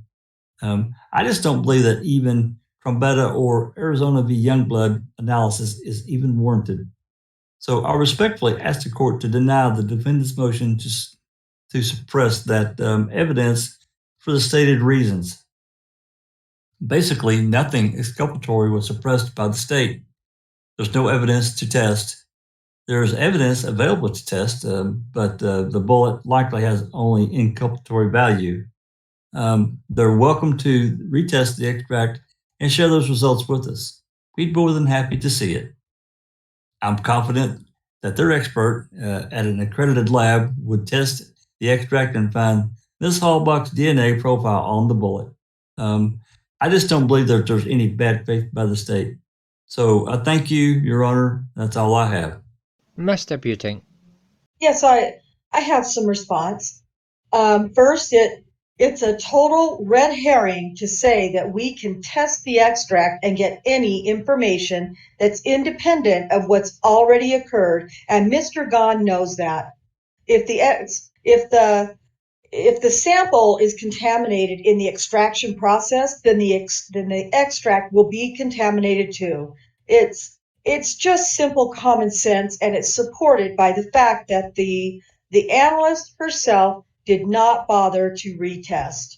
Now wait, let's stop there because I know I had trouble following the testimony as it came through. It's my understanding that the control that was supposed to be blank was contaminated with the operator's DNA, but that the extract was not. What substantially calls into question the validity of the results on the bullet. Okay, sure. I'll explain that. Go ahead. The problem is when there's the control is run along together in this little block. She sort of mentions demonstrated it in these various little tubes or whatever, their vials. or whatever they're called. They're all run together through this same instrument at the particular process. The sample, the bullet that gets extracted by, she said a wash that she said that, I mean, she said she did consume, and one could reasonably expect would consume whatever DNA was on there, is taking place on her lab bench. If she's capable of contaminating the control with her own, then that's evidence of cross-contamination right there. She's also testified that in that very same bench, she's had Teresa Halbach's DNA, and that it's a reasonable an inference that she's able to cross-contaminate from that to the bullet fragment as it is that she contaminated her own on that control. And it's for that reason that the protocol says when you get a contaminated control, you throw it out, because you cannot assume that the evidence sample itself has not also been contaminated. Okay, the other question I had is, let's suppose the defense had an observer there. Perhaps the observer would have been able to provide an explanation for how Miss Culhane's DNA found its way into the control sample, and the state could have used that at trial, but here the state did in fact cross-examine her about that at trial. It certainly goes to the weight of the validity of her test results. Well, what did the defence lose, huh? The way the testimony came out, that it would have gained had an observer been there. Okay, had a defense expert been there, the very first step where she's analyzing the sample, I recognize that there's several different ways to test for DNA. Most of what she did, I think, were these cotton swabs where there's an apparent stain, and then the swab is taken, and then it absorbs whatever the substance is, and you can cut it and save a portion of the swab. But in a case like this, she chose not to do that. She chose not to swab it. So a defense expert would have said, either we want you to use a swab like you did in every other test, swab the bullet, and then cut and save half of it, or if she really felt it was necessary to put it into this little buffer and dissolve it that way, to preserve half of that buffer before it gets done, before anything else gets done with it, so that that could be retested. More likely, it would have been do the swab. If you've got forceps to hold the bullet with forceps, you take a swab and you swab it around, and you get everything you can get, just like she did with the key and other items. Then we would have half of that swab that would have been preserved for retesting. Instead, we only have extracts that have been potentially already contaminated. Did that answer the court's question? Yes, it does. Okay. Can I address a couple of other You may. points? Continue, yes. Thank you. The counsel's right that there's a sort of a two different levels that a court engages in under Trombetta, which is whether evidence is apparently exculpatory and destroyed versus when it's potentially exculpatory and destroyed. I'm not arguing the evidence was apparently exculpatory and was destroyed, because then it would be even easier. You don't have to show bad faith. This case, like most, fall in the category where evidence is potentially exculpatory and then destroyed. And if you can show bad faith, then the remedy is warranted. There's always an argument. The state always says whenever they get a result that favors them, see, it would have been inculpatory. But there's a reason to think that the results would be potentially exculpatory, because, look, we tested it and it came back inculpatory. But what Mr. Gahn's ignoring here is looking at all of the evidence as a whole. You have to consider how what's the likelihood of it being potentially exculpatory? There were 2 bullet fragments found. The other one did not have Miss Halbach's DNA found on it. So that's at least 50-50 that this one wouldn't either. Secondly, of all of the other 180 or more items that she looked at and tested, none of them had Teresa Halbach's DNA on it. This was the only one.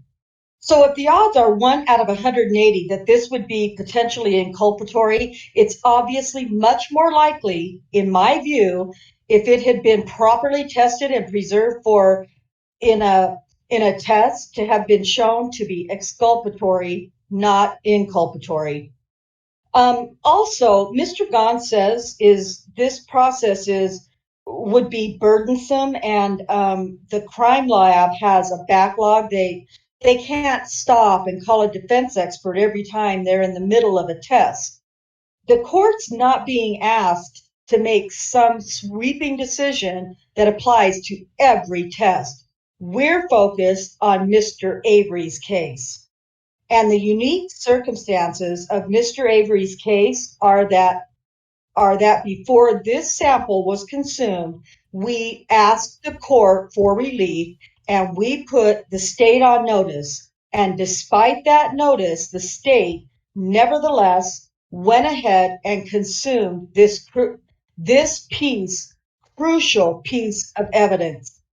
Secondly, focusing directly on this case, Mr. Gahn said that she was testing a lot of items, and you can't tell until you go to the quantitation that there's even DNA. That's true. But when she also testified to, what she also testified to was her personal knowledge that in this particular item of evidence was probative in her view.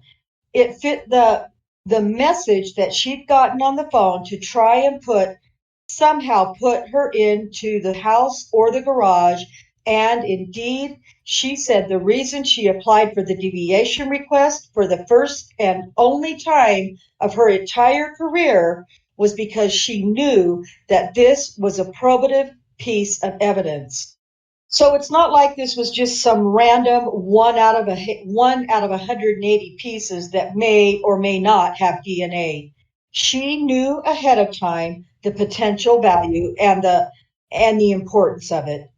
The contamination log and the comments I made on the 17th were not limited, by the way, to scandals in crime labs. What I said was, quote, on page 29, now 17 states, crime labs in 17 different states have been found to have either had fraudulent behavior by one of the analysts or erroneous test results, incompetence, everything, the entire spectrum of problems that results in false tests. That in some instances in Kansas, for instance, resulted in the correct suspect being released, going out and committing another offense. And in other instances, innocent people being wrongly identified through DNA testing, and only later, fortuitously, was it determined that the mistake was made. Close quote.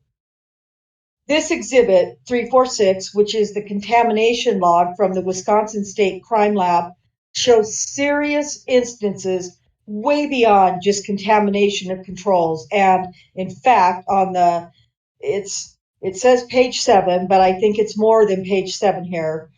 On a date of November 22nd, 05, Miss Culhane herself admits that she had a contamination where there was a carryover of the sperm fraction into the manipulation control, and that result of that was that the DA refused to proceed with charges, and the case was closed. Now, we don't know whether that person was really guilty and got off because she screwed up, or whether the person was really innocent and justice was served. But these kinds of mistakes, I don't care whether there's only 89 out of 50,000. They're important, and they deserve to have the the light of transparency shined on them, shone on them. And that is what we're trying to do when we asked for this motion. And so I think in total, when you look at all of what happened, I think that there is bad faith for the ultimate remedy, or at a minimum for the alternative remedy that I proposed, or something similar to that. Thank you. Anything else, Mr. Gahn? I would just say that I wish that he had asked Ms. Culhane about the specific instance that he read in the contamination log. I think it's unfair to derive some meaning from that without having Ms. Culhane explain what happened in that case. I think that counsel is also wrong when he says Teresa Halbach's DNA was not found on any of the samples. Good Lord, where was he during her testimony? Ms. Halbach's DNA was found in A1, A2, A3, A4. It was on the Pepsi can. There was she had Teresa Halbach's DNA in many samples. So I don't know how he says that there wasn't any testimony to that effect. But I would perhaps, Your Honor, I had a partial transcript prepared of Ms. Culhane's testimony on this issue, and I would just direct your attention. I have received that, and it's my understanding that counsel for the defence has also got a copy, correct? Yes, I've seen that, and I'm not going to re-argue it. That's the whole point about extracts. But she answers the question Mr. Buting asked her. Therefore, the extract was contaminated already. Isn't that right? And she states the control was contaminated with my DNA, not the extract. I think I understand the arguments of the two parties. All right. With respect to, well, first of all, do I have all outstanding motions at this time? You have both made good arguments. The motions were in consideration more than I give in the next 10 minutes or so I'm going to do more examination this weekend. What I would suggest is this, so that we don't hold up the jury, I will present decisions on the motions at 8:30 on Monday morning. So let's plan on starting early at 8:30. The jury won't be here, but I expect counsel to be here, and the court will issue a rulings on the motion at 8:30 on Monday, before we proceed to the testimony, before the jury. Thank you. Thank you, Judge. Otherwise, I see you at 1:30 with the jury. Thank you. They should be here by 1:15, so at 1:30 we should be ready to go. We're adjourned for this morning.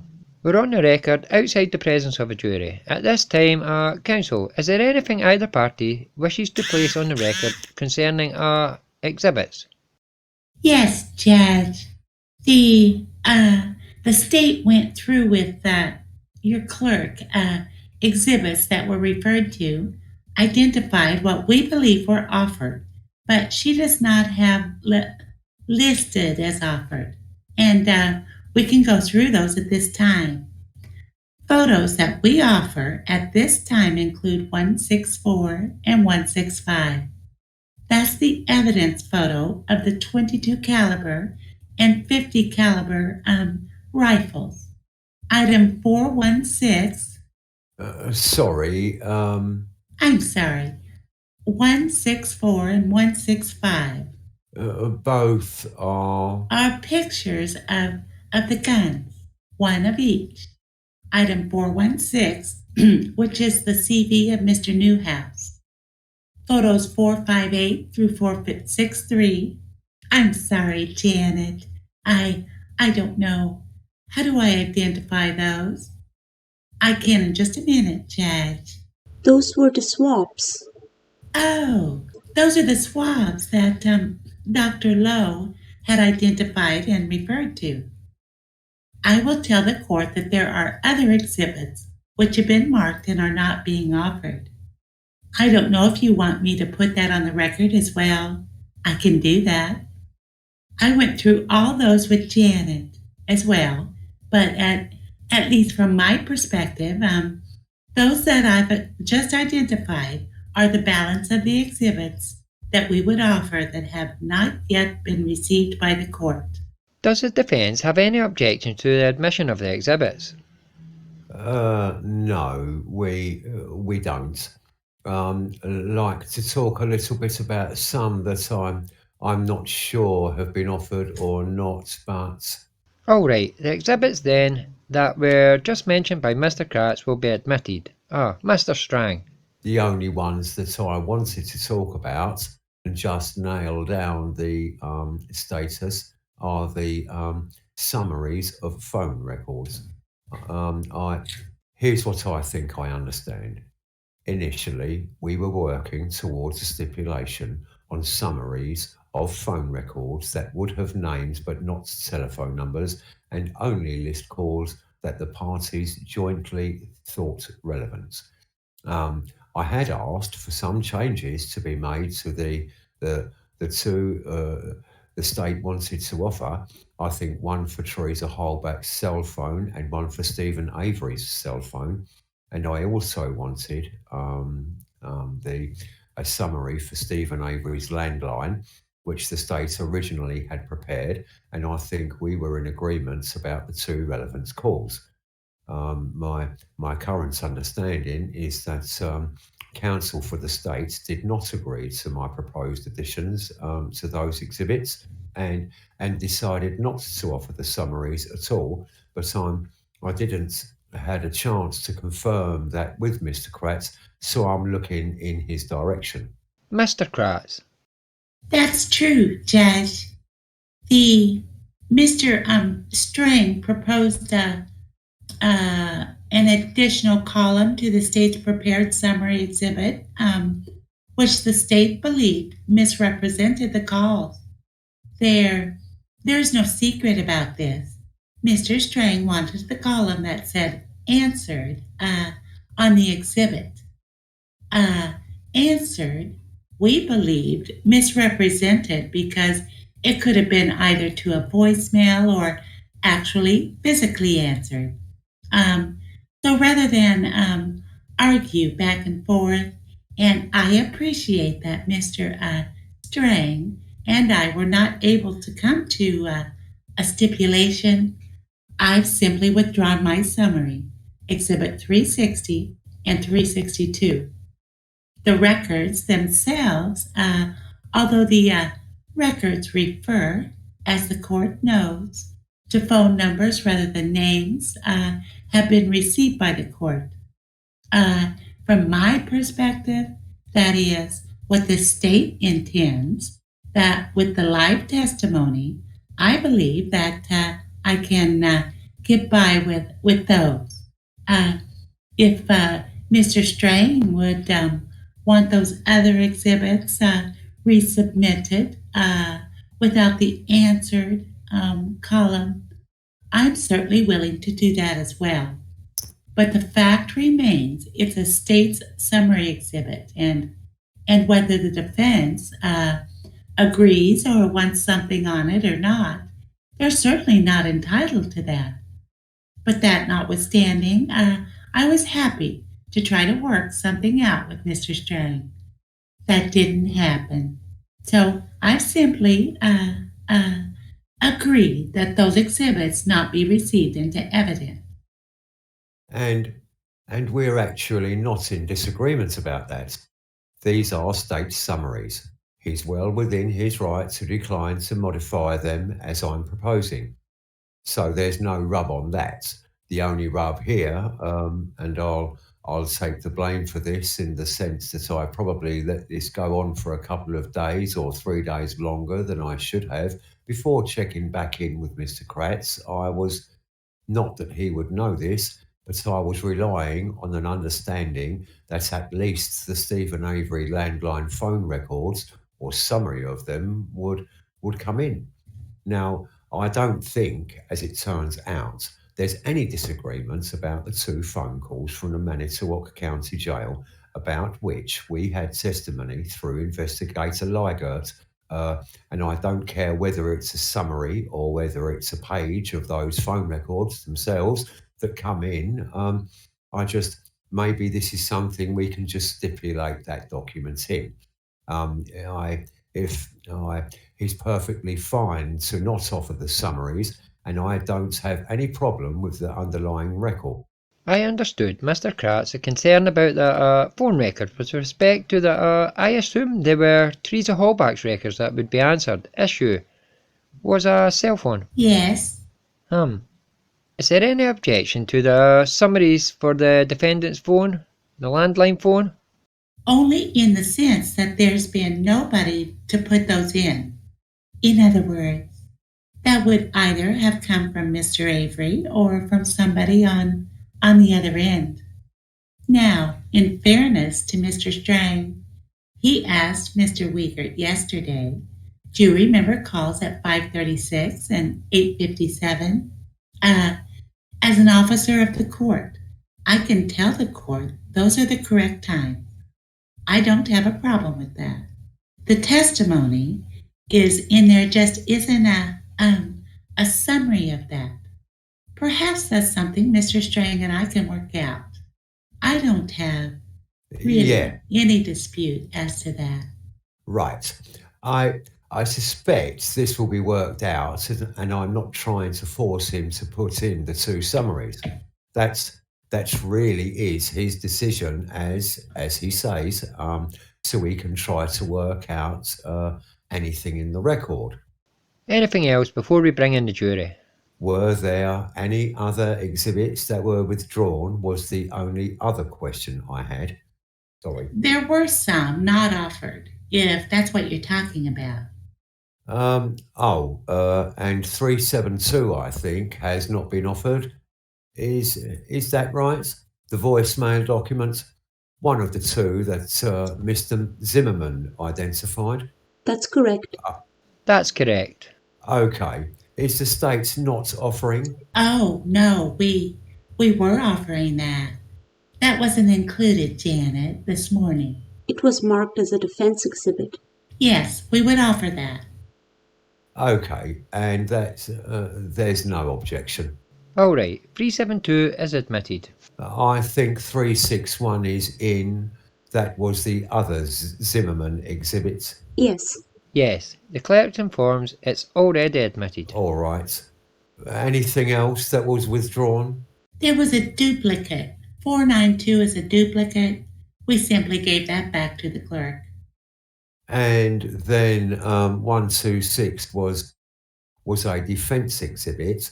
It's the CD of the radio log dispatch, November 5. If I move that in, if I forgot to at that time. No objection, Judge. All right, 126 is admitted. Anything else?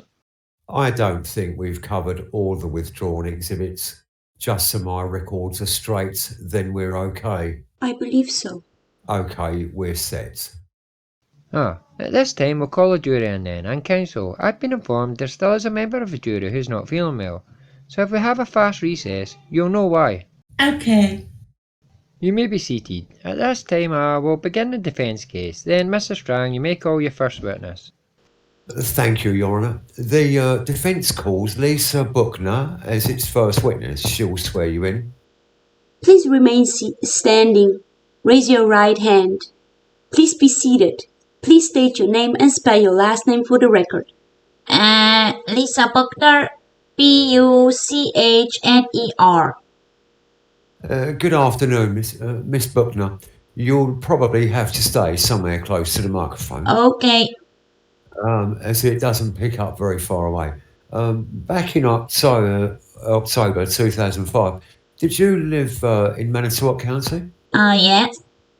Did you also work in Manitowoc County? Yes. Had you been in Manitowoc County for some time at that point? Yes. How were you working back in October 2005? I drove school bus for Beshikot. For the entire school district? Yes. Okay. And when you say drove school bus for Michigan, were you assigned to one school or more than one school, or how did that work? I picked up at Holy Cross, the elementary, and the middle school, and high school. Okay. So you're actually covering 4 schools? Yeah. I mean, Holy Cross is one. Right. And then there's Mishicot Elementary, is that right? Mishicot Middle School. You'll have to say yes or no for I'm sorry. Okay, yes. the court reporter. And the Mishicot High School. Yes. How long did you drive school bus for the Mishicot schools? About a year and a half. And you were doing that all through the month of October 2005. That was in that year and a half? Yes. Okay. So would your school bus, was it a standard, big, longer, yellow school bus? Yes. Okay. Would your school bus have kids from 5 or 6 years old up to 17? Yes. All right. And did you have a morning route, an afternoon route, or both? I had a morning and an afternoon. Okay. What time would you start your morning route? I'm not really sure. I don't remember what time. I would have started in the morning, probably. Okay. Do you remember when you had to be at the first school? To drop off kids? Yeah. I don't recall. Okay. I mean, I haven't dropped the bus all year, so I... Sure. And actually, the exact time isn't important, but what is important was did school start at the same time every day for these Yeah. schools? Okay. And then same thing in the afternoon. Did it let out at the same time? Yeah. Every day? Yes. Okay. So I guess in the morning, which school would you stop at first and let the kids off after you pick them up? The high school. And then would The high school and the high school and the middle school would get off together.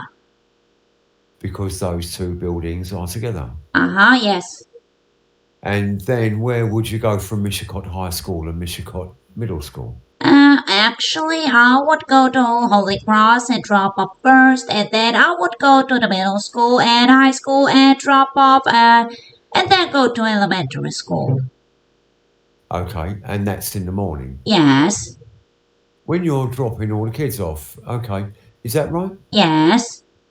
Okay, all right. Holy Cross is just a private school, is that? Yeah, right. Okay. And then in the afternoon, where would you first pick kids up at the end of the day? Holy shit. I mean, Holy Cross. Where would 2:30. you go after Holy Cross? Elementary school. Then, High school, middle school. again, a joint Yes. stop. Yes. Okay. And do you remember what time you had to be in the afternoon at the first school, Holy Cross, to pick the kids up? I'd be there at 2:30. Okay. And do you remember when you had to be at the Mishicot Elementary School? At 2:45. How about then the middle school and the high school? I'm not sure on the time. We just followed after the elementary let out and everybody loaded the buses. Then you would just, as soon as the elementary kids were loaded on, you'd go straight to the high school. Yes. And middle school. Okay. And the afternoon route, did you drive the same route every day, so to speak? I mean, stop at the same places in the same order every day? Yes. And what time would you typically finish, drop the last kid off in the afternoon? 4. Was that pretty predictable? Yes. I mean, unless there was really bad weather or something, or... Right. Okay. And I take it's every day you'd be making exactly the same stops unless Somebody was not. kid missed school or something. Yeah. Yes. Okay. When we talk over each other, one Sorry. of our mics cuts out. So, did you pick up 2 boys whose last name was Dassey back in October of 2005? Yes. They rode the bus every school day. Yes. Okay. Did you pick them up in the morning? Yes. Where did you pick the Dassey boys up in the morning? Right in the front of their driveway. And can you tell us sort of where that was? Down, I believe it's Avery Road. Not real sure. How would you get to Avery Road? What do you mean? What larger road would you use to 147? get? Okay, and then you would turn down Avery Road. Yes. Where would you go when you turn down Avery Road? I would go to the end and pick the boys up in front of their driveway and then turn around. Okay, so when you say the end, down to the end of the paved road that ran north-south, Yeah, it was a paved road and they were on a gravel road. that you're calling their driveway. Yes. Okay. As you're driving down Avery Road, which side of you was their driveway on? The right. Okay. And then what did you do at the end of the road? Or how did you go to the next stop from there? I would have to turn around and come back out the same way. Turn the bus around? Yeah. And, okay. Do you remember the first names of the Dassey boys? Glen and Brendan, I think. All right. And did you also drop Blaine and Brendan Dassey off in the afternoon? Yes. In the same order that you dropped, you would go in the same route in the afternoon. The morning route would be different than the afternoon route, but they were always the same every day. The afternoon route would be the same every day? Yeah. Okay. And what time did you find that you got to that, the end of Avery Road where you dropped the Dassey boys off? Between 3:30 and 4 or 3:40. Between 3:30 and 3:40. Yeah. And how do you know that? Because it was about the same time every day. Same route. Okay. During the week that began on Monday, October 31st, 2005, do you remember seeing anything that, you remembered later when you dropped the Dassey boys off in that week? I remember seeing a woman taking photographs. Could you tell what the woman was taking photographs of? When? And where was the woman taking photographs of a van? In a driveway. Driveway you just described? Yeah, the one on the right. Okay. Could you see about how far down the van was? It was right by the pavement. And, right there, I don't know. Okay. Remember anything about the van? It was junk. Okay. All right. And do you remember how did you know the woman was taking photographs? I saw a woman taking photographs. I saw a camera. Okay. At the time, I assume this was no big deal. No. All right. How is it that you later remembered that? I remember that I was laying down on the couch, and I remember that I made the comment to myself, why would anybody take a picture of that piece of junk? Okay. And within a few days after this, were you encountering the road being closed off by police in that general area? The road was closed off, yes. I mean, a few days after you saw this woman taking photographs of the van. When I remembered, it was already closed off.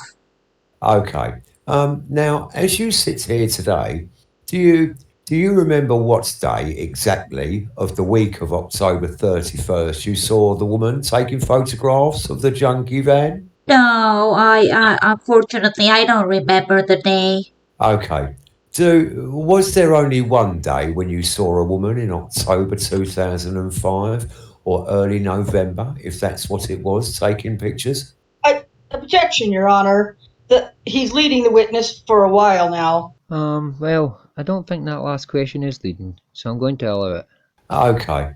Was there more than one day in this time period when you saw a woman taking photographs of the junkie van? Not that I remember. I only remember seeing one woman taking pictures. Okay. Do you personally know Stephen Avery? No. Do you personally know any of the Holbach family? No. Okay. I take it, if I understand you, you simply happened to be a bus driver who dropped the Dassey boys off. Yes. and picked them up. Yes. When you saw this woman taking the photographs, was that when you were dropping the Dassey boys off or some other time? When I was dropping them off. Okay. So again, that would have been about when? What? 3:30. Time of day? I'm sorry. 3:30 or to 3:40.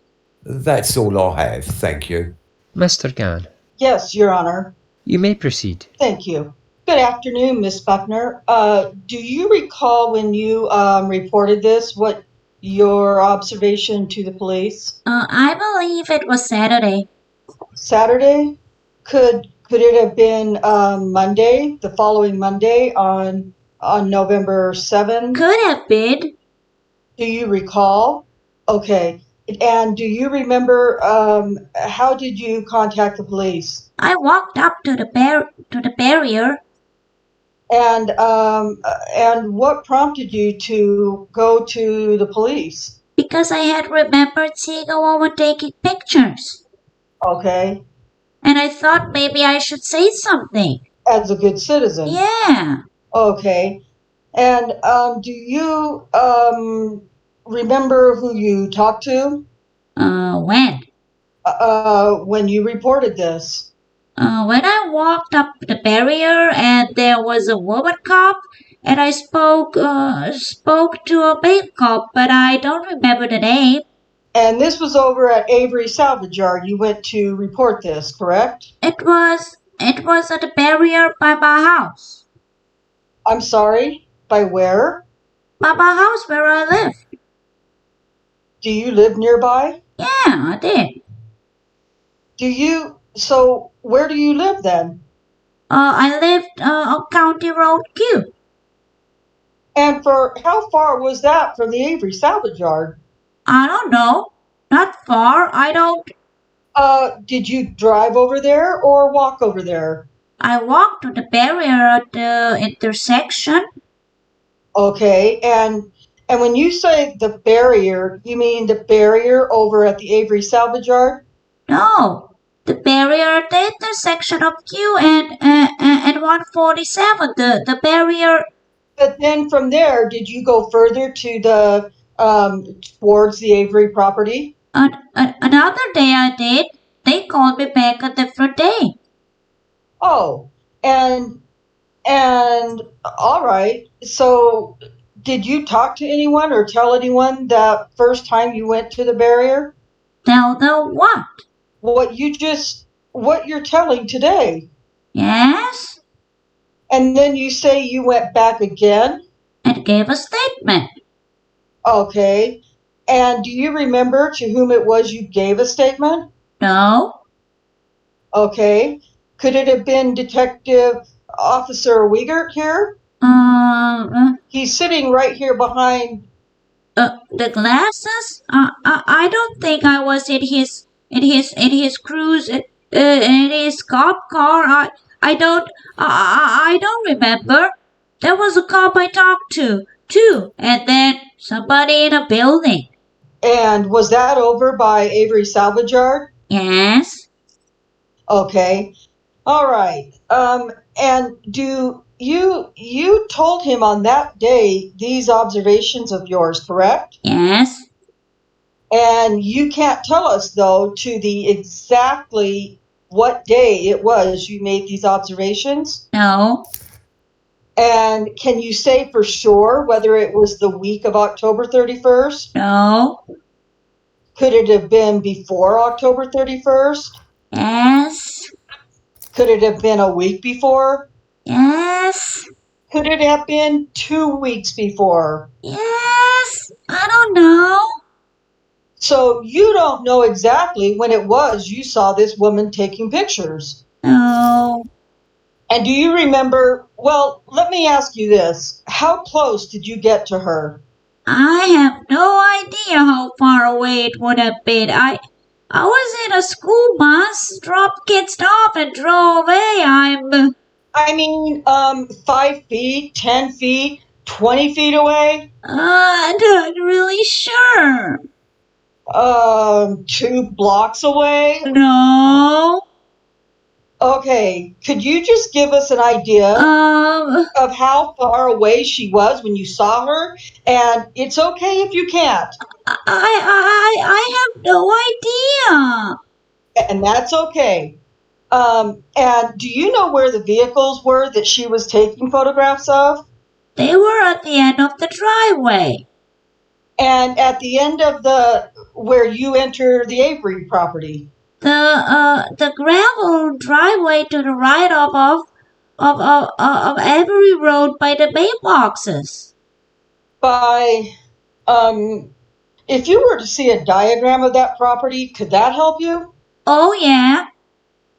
Very good. Thank you, ma'am. I'm putting up what has previously been in this trial, ma'am, as Exhibit 81, and I'm going to ask you: does that have the road that you would drive down to pick up or drop off the boys? The road where all the cars are parked? That's Avery Road? Okay, is it? And are you sure that's Avery Road? I don't know. I'm asking. Is it? Okay, yes, that's Avery Road. And then the gravel road would be the one to the right there. And if I were to give you a laser pointer, could you show us where the woman was taking pictures on this? Yeah. Okay. And also, Miss Buchner, let me know if it would be helpful, because we can zoom into these intersections. Okay. And make this closer. Could you show the jurors where Avery Road is and where you would drive your bus in? I would drive this way and then drop off right there. Okay, that's where you would drop off the boys. Yeah, and then turn around right there. All right. And where did you see the woman who you believe was taking the pictures? Would be in the middle of right there and taking. You're doing just fine. Thank you. Would there be any way to show the jurors where you believe the cars were that she was taking photographs of? Right there would be right there, and on both sides of this driveway right there. There was the van, and then a car, and then a car on the other side, and I think a car behind it, but I'm not sure.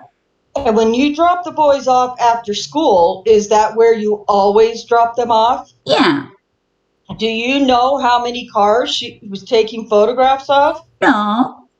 And could you describe any of the clothing? No. Could it have been a man with long hair? I don't think so. Okay. I know you're sure it was a woman. Yeah, I remember it being a woman. Okay. All right. Thank you so much, Miss Buchner. Appreciate it. No problem. Mr. Strang. God bless you, Mrs. Miss Buchner, I understand you don't remember the day anymore, but did you walked up to tell the police about this on your own? Yeah. And was that just a few days after this happened? I believe it was Saturday. Of the same week? Right. At the end of that week. Okay. And then they asked you to come back a few days later and give a statement? Yes. But that was still a week or a little more than a week after this, after you saw this woman taking the picture of the van? Yeah. That's all I have, thanks. Very well, you're excused. Defence may call its next witness. And that witness is a gentleman named John LEURQUIN. Please raise your right hand. Please be seated. Please state your name and spell your last name for the record. John T. LEURQUIN, LEURQUIN. Good afternoon, Mr. LEURQUIN. Good afternoon. Did we just meet? Yes. For the first time today? Yes. Okay. Can you tell the jury how you're employed?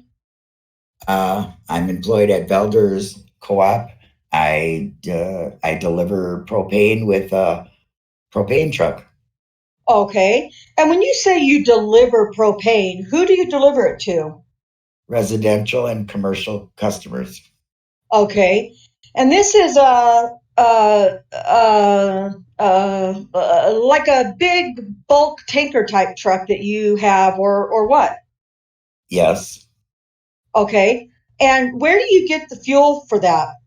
My bulk tank that I load my truck is on the southeast corner of Avery Road and 147. Okay.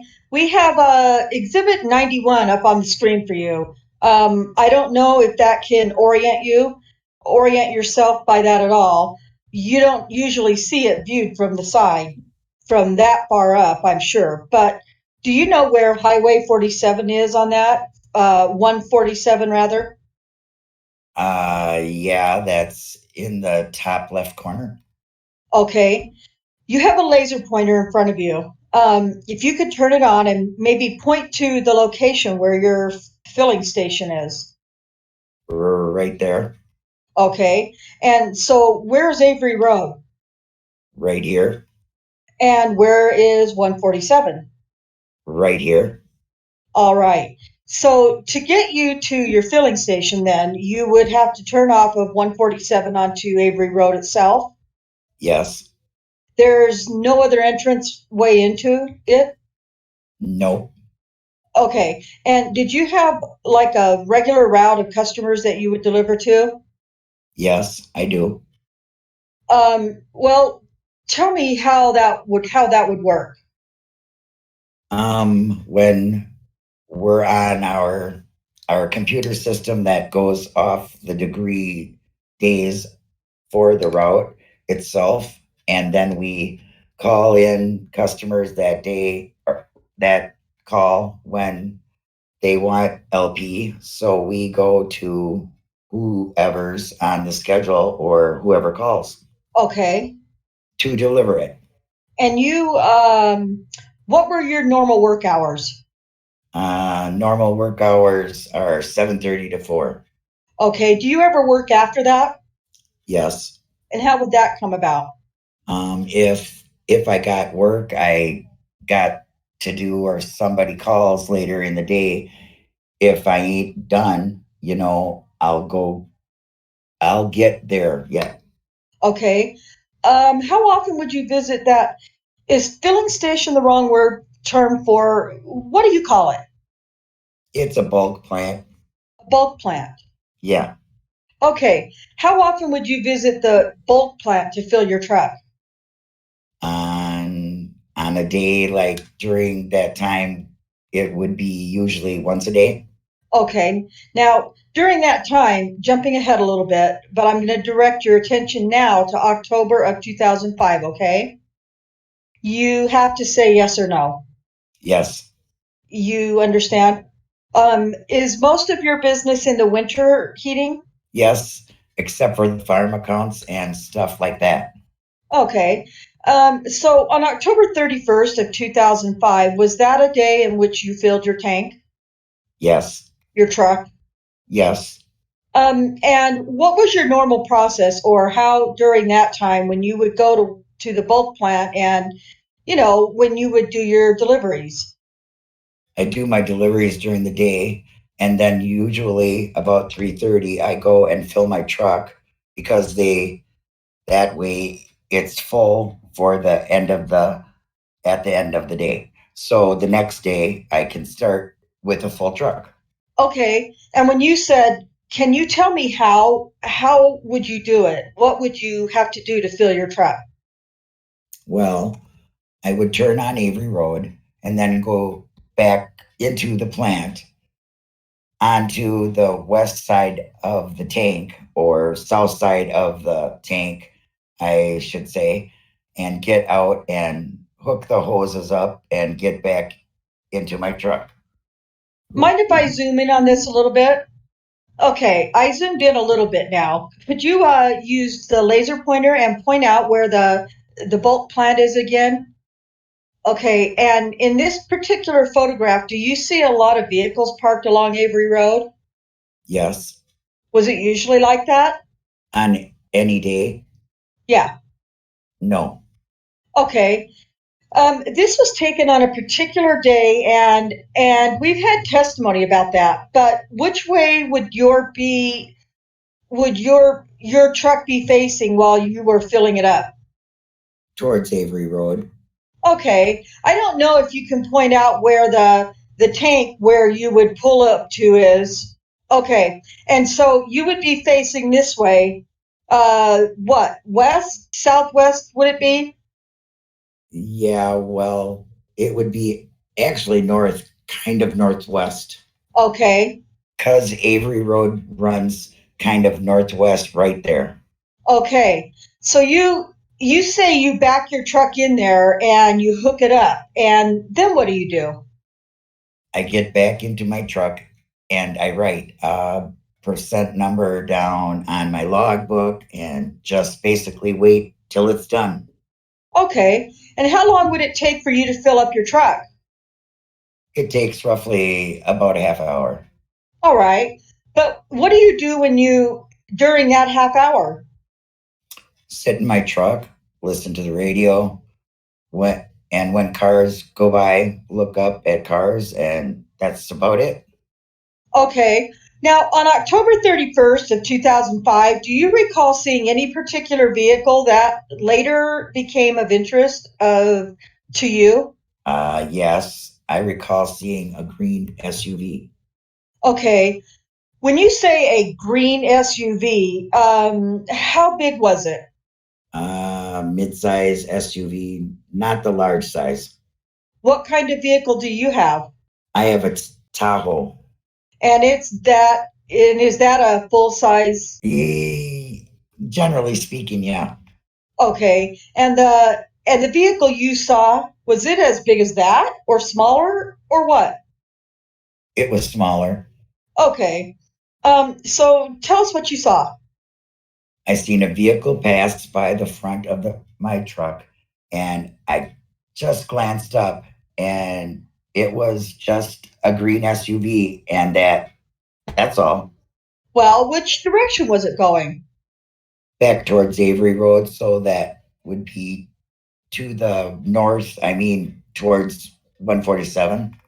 Can you just show us with your pointer and just with your pointer kind of draw the direction to it was going? So did it look like it was going into the Avery auto salvage area or out of the Avery salvage area? It was leaving. Okay. And are you familiar with the Avery auto salvage? Yes. Do you know them personally? Somewhat. Would you consider yourself a friend of any of the Averys? No. Have you ever done business there? I was there, yes. How many times? 3 or 4 times. Okay. And did you happen to see which direction that green SUV went when it got to the intersection of Highway 147? No, I didn't pay attention. Did there come a time when this recollection that you have became of interest or importance? Not necessarily. I at first I said I recalled seeing a green SUV, but that was about it. I don't think nothing of it. Okay. Well, let me ask it this way. Did you later learn or see any kind of publicity about a missing person? Yes. And was there a description of the vehicle? Yes, there was. I think actually a picture. Okay. And when you saw that picture, did that connect in any way to you? Objection. There's no question. There is no foundation that he actually saw a picture. He said there was a missing person notice. It's a foundational objection. A few more questions. I'll move back and bring it forward a little bit. Go ahead. Do you recall the name of the missing person? Yes, Teresa Hallbuck. Okay. Did you see any publicity on television about it? Yes. Okay. And do you recall seeing any photographs on television of both Teresa and the vehicle? Yes. All right. And what did that do? Or what did you think when you saw this missing person and you saw that vehicle? And did you also, I'm sorry, another foundation. Did you also hear any information on TV and the media about where she had been? Yes. Which was where? Over at Stephen Avery's. Okay. And so did you make any kind of connection? Other than recall seeing the green SUV, that's it. Okay. Well, did you say anything to anybody? At work and at home, I says I possibly might have seen it, and that was it. Okay. When you say might have seen it, what are you referring to? I seen a green SUV. I can't say it was that one or a different one. Okay. Do you know whether it was on that day, October 31st? Yes, How do you know that? because I remember that part. Okay. And it how many days after October 31st was it that your memory was drawn back to that day? That was asked about it. Is that what you're saying? Or that you told anybody about it or talked about it at work or whatever? Maybe 4 or 5 days later.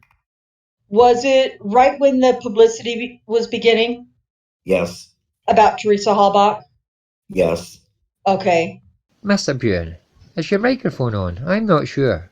Yeah, I think it is. Okay, oh, yeah, okay. Okay. Okay. Can you, as you sit here, actually, let me do it this way. When you saw this publicity about the missing person and the vehicle, did you, in your own mind, think, "Hey, that's the one I saw," or what? Tell us what you thought. I thought that. Objection to what he thought. How is that relevant now? The question is, did he see it or not? Well, it's going to his memory and how he's recalls what he recalls. It's a memory of a past recorded event. I still don't see the relevance of that. Why don't you rephrase the question? When you saw the publicity about the missing woman and her vehicle, what was your thought process in terms of whether there was any connection to anything you saw or not? That it was possible that it was hers, but that it was also possible that it wasn't. Okay. So what did you do, if anything? I didn't do a nothing. Did you come forward and talk to the police? No. Did there come a time when you noticed that there was a roadblock near there? Yes. When was that? It started on a Saturday, I think. Okay. What are your work days? My it's it it's Monday through Saturday, and then I'm on call 24 hours a day. Okay. And is that the only filling station or pump bulk station that you used? Yes. So when was the next time that you used it when you noticed there was a roadblock? On Monday. That would be a week after the 31st. Yes. Okay. And was there any way for you to get to your bulk station without going through a roadblock? No. So what did you do at the roadblock? I stopped, and then I had to show my driver's license, tell them what I was doing. Okay. Did you explain at all what your job was or your route or how often you had to come there? They never asked how often. I just had to tell them what I was doing, that I had to go through there. Okay. And did they let you through? Yes. And how many days was it that you did it that way? Usually every day. Well, for how many days was it when there was a roadblock is what I'm asking. Oh, well, at least a week. Okay. Did you have to give your name every time? Yes. Did you ever say anything to the to any of the police at the time about what you believed you saw? No, Why not? because I didn't think it was a definite that it was hers, or I don't speculate unless I know the truth. Okay. Well, did there come a time when you did speak with a police officer? Yes. Do you recall how tell us how that happened? Was it in person or on the phone? He called my house. And do you recall who it was? Agent Fassbender. Okay. And had you ever met Agent Aspender before? Not till today. All right. So tell us what you talked about when he called. Objection, hearsay, I'm asking for his. an out of court statement. Yeah, the question should be rephrased. Okay. Did Agent Aspender tell you the purpose of the call? Yes, I think so. Did he say why he was calling you? Uh, Or how he got your name to call? he got my name from that check-in log, I think. Okay. You mean the roadblock? Yes. And did you tell him what you saw? Yes. What did you tell him? That it was possible that I seen, I told him that I seen a green SUV leave, but I wasn't sure if it was hers or not. All right. Did you tell him what time? Yeah. And Yes. I'm not sure you told us what time. What time was it on the 31st? In between 3:30 and 4, And how do you know that? because that's when I loaded my truck. Thank you. That's all I have, sir. Mr. Fallon. Yes, I'm going to try this mic. If it doesn't work, test, try it again. Just a second. I think it's number 7. But somehow the volume. I have 8. You got 8? Right. Oh well, that explains that. We're 7. You're 7. Okay. Thank you. Good afternoon, Mr. LEURQUIN. Good afternoon. I just want to begin. I'm Tom Fallon, one of the prosecutors, and I just want to let you know if there's something you don't know, just tell us you don't know. And if you're not sure, just tell us you're not sure. Okay. There are no right or wrong answers, just what you remember, okay? Yes. All right. And how long have you been working in the propane fuel business? In the propane, it was 8 years. All right. And as of October 31st, 2005, how long had you been working this particular job where you were making these deliveries to residences and businesses in the general Mishkat area? 6 years. 6 years. And would it be fair to say that 6 Octobers, you would come to the bulk plant station that you've described there and fill up at least once a day during this month of October? Yes. Would that would be fair? Yes. Okay. And did you always fill up at the end of the day, or were there other times where you filled up earlier in the day? I fill up sometimes early in the day, but it's always usually at the end of the day also.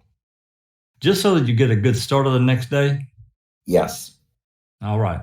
Now, if you've had a lot of business orders, for instance, if there was something going on, you might fill up more than once a day, even as early as the end of October, right? Yes. Okay. Now, I would imagine, but October 31st, as you think about it now, was pretty much like any other Monday morning, right? Yes. Monday afternoon? Yes. All right. Went to work at your usual time early in the morning? Yes. Knocked off about 4? Yep. And as you think about it right now, you can't tell us what the weather was like that day, right? No. You don't remember if it was cold? Not offhand. And if you don't remember if it was one of those really warm autumn days, do you? No. You can't tell us it was really cloudy or overcast or bright sun that afternoon, can you? Nope. All right. Now, as I understand it, the one thing that you do remember is that it was a green SUV that you saw. Yes. Okay. And you said that yourself drive a Tahoe? Yes. Now, that's pretty much a larger size sports utility vehicle, right? Yes. All right. And then we have the medium size, then we have the compact size, right? Yes. The SUV you saw was a medium size, or you don't know? Yes. Medium, or you don't know which? Medium. Okay. Now, would it be fair to say that the car drove by, your recollection is you had already hooked up your pipes or to your main tank there to fill your truck, right? Yes. And you get in, you fill up, and you're doing some logbook work, I take it? Yes. And listening to the radio. Yes. So you got 30 minutes to kill, more or less, to fill a relatively empty tank. Yes. Okay. So you're not particularly paying any great attention to what's going on around you, I would imagine, right? No. And your recollection is that a vehicle went by. Yes. All right. And so would it be fair to say that you look up, see a vehicle go by, and then start thinking or doing something else? Yes. All right. Now, would it be fair to say that you only glanced up at this vehicle for half a second, just to see that it's a car going by? It's usually a little longer than that. Okay. So you got a good look at it. Well, not a good, great look, but a look that every time a vehicle goes by, I look up and see what it is. All right. And in this particular case, but you can't tell us whether there was a man driving the vehicle or a woman, can you? Nope. As a matter of fact, you can't tell us if it was somebody who's only 18, 19, 20 driving the vehicle, a kid, right? Nope. All right. And the vehicle didn't stop, right? At the stop sign. All right. But I mean in front of your vehicle. No. All right. And there was nothing else unusual or anything else happening on the road that afternoon, right? Nope. And you think about it now, the reason you didn't report it, your observation sooner to law enforcement, what you was that you really weren't sure that you had seen the vehicle that they were looking for, right? Yes. I wasn't sure if it was that one or not. All right. And you didn't want to say anything because you're one of those people that likes to make sure that you're right if you say something, right? Yes. Just like you're trying your best today to remember what you can remember, right? Yes. Okay. Now, you can't, as you sit here today, you can't really tell us whether you saw the vehicle that the people were concerned about on that day, can you? No. In fact, whatever you saw may have been a different day. No, it was that day. Okay. But there's nothing outstanding about that day, is there? No. No. Thanks. Mr. Buin. Okay, sir, on a typical day while you were sitting there for about half an hour, you said? Yes. Filling at the bulk station, you'd be sitting there about a half an hour. Yes. How many cars on a typical day would be coming or going on Avery Road? About 2 usually. Okay, so just a couple of cars a day. Yep. All right. Now I understand your memory was such back then in October, November of 05 that you weren't certain that the vehicle that you saw go by leaving the Avery property was the one that you later saw on TV as being Teresa Hallbox, correct? Yes. But did it look similar to the one you saw on TV? Yes. And is that why you remembered it now or remembered it back then? Yes. Okay. And as you sit here today, I understand you can't tell us certainly that the vehicle you saw drive out of the Avery property was Teresa Hawbox, but can you tell us whether or not it was similar? Yes, it was. Did it appear to be enough similar that you recall it and recalled it back then in November of 05? Yes. Thank you. Mr. Fallon, anything else? Yes. Are you sure you were there between 3:30 and 4? Yes. What other vehicles drove by?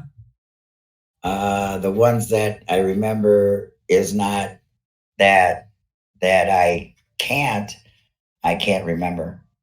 You can't remember any other vehicles? No, because I see certain vehicles go by every day at certain times. Right. And to me, I can't even say that those vehicles drove by because I see it every day. Right. And you don't have any specific recollection of any of the vehicles driving down that road that afternoon, do you? No. You didn't see any school bus drive down that road, did you? No, because I see that every day, so I really You would. didn't dawn on me. You wouldn't know if you saw it or not, would you? No. Thank you. Just not going to go on forever. I just have a couple of questions to clarify, though. You say that sometimes you see the same vehicles every day. Yes. Would the school bus be one like that? Yes. Okay. This particular green SUV that you say you recall seeing leaving the Avery property, did you see it come in? No. Was that a vehicle that you did see every day, or was that a different one you'd never seen before? Different one. But do you recall ever seeing it before there? Nope. All right. That's all. All right, witness is excused. Defense may call its next witness. Next up, Your Honor, is Roland Johnson. Raise your right hand. Please be seated. Please state your name and spell your last name for the record. Pardon? Please state your name and spell your last name for the record. My name is Roland Johnson. The last name is Johnsson. Okay, sir, you're going to have to talk into the microphone a little bit, okay? Okay. Let me just adjust it for you. I think it might work better if it's right about like that, okay? Okay. All right, thank you. Mr. Johnson, are you employed? No, I'm retired. And what did you used to do? I was a tool and die maker. Okay. Can you tell me where you live now? What community? I live in Jackson, Wisconsin, Washington County. Do you own any property in Manitowoc County? Yes. I own that 1 acre of land in the back of the Averys.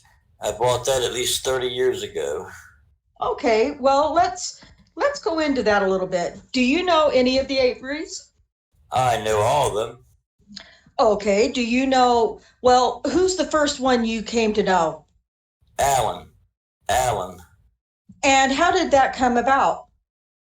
I own or operate a bar in Manitowoc County, and I leased it. I didn't own it, and I met him at the bar. I was talking to him, got to know him fairly well, and I knew him, his brothers. I knew Dolores. I knew the whole family.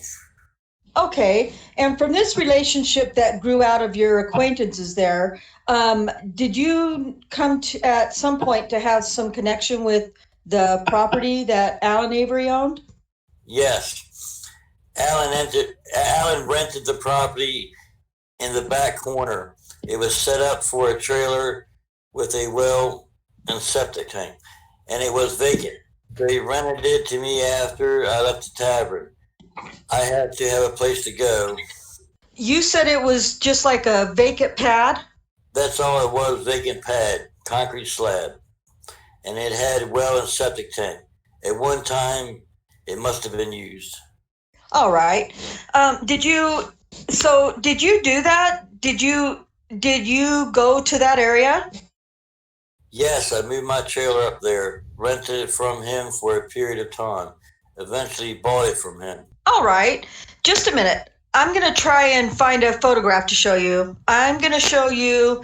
Actually, I'm going to put it up on the screen well, I'll let you look at them first. Do you recognize Exhibit 39 and Exhibit 46? That is my trailer and that is my garage. Okay. Now, if you say that you moved the trailer, I need the remote. I'm putting up on the screen Exhibit 39. Is this the trailer that you... Yes, that is my trailer. You still own it? Yes, I do.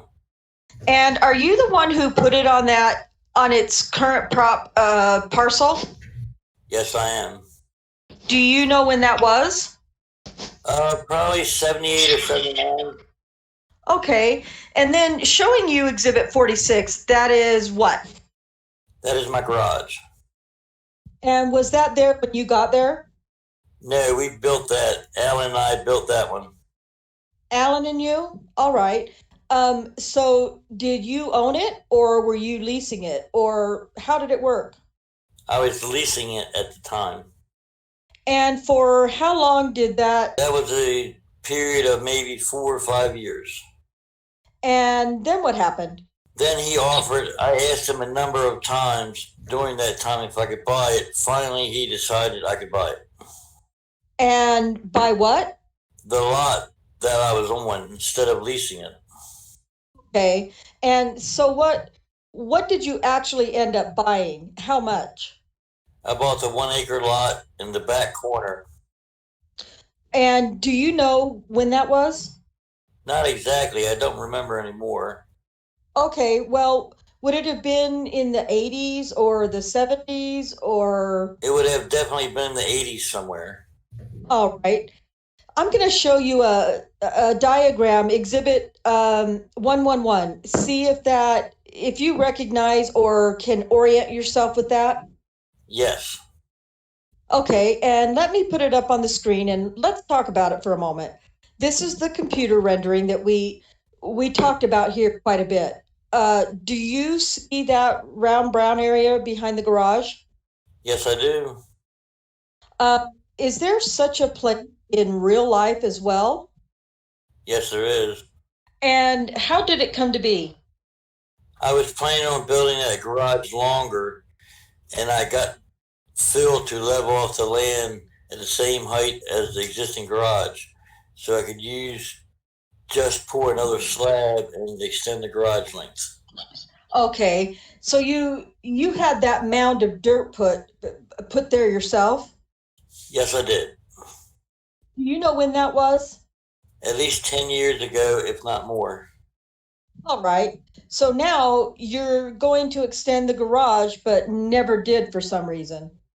Well, I wasn't living up there, and it wasn't an urgent need at the moment, so I just kind of put it off time to time.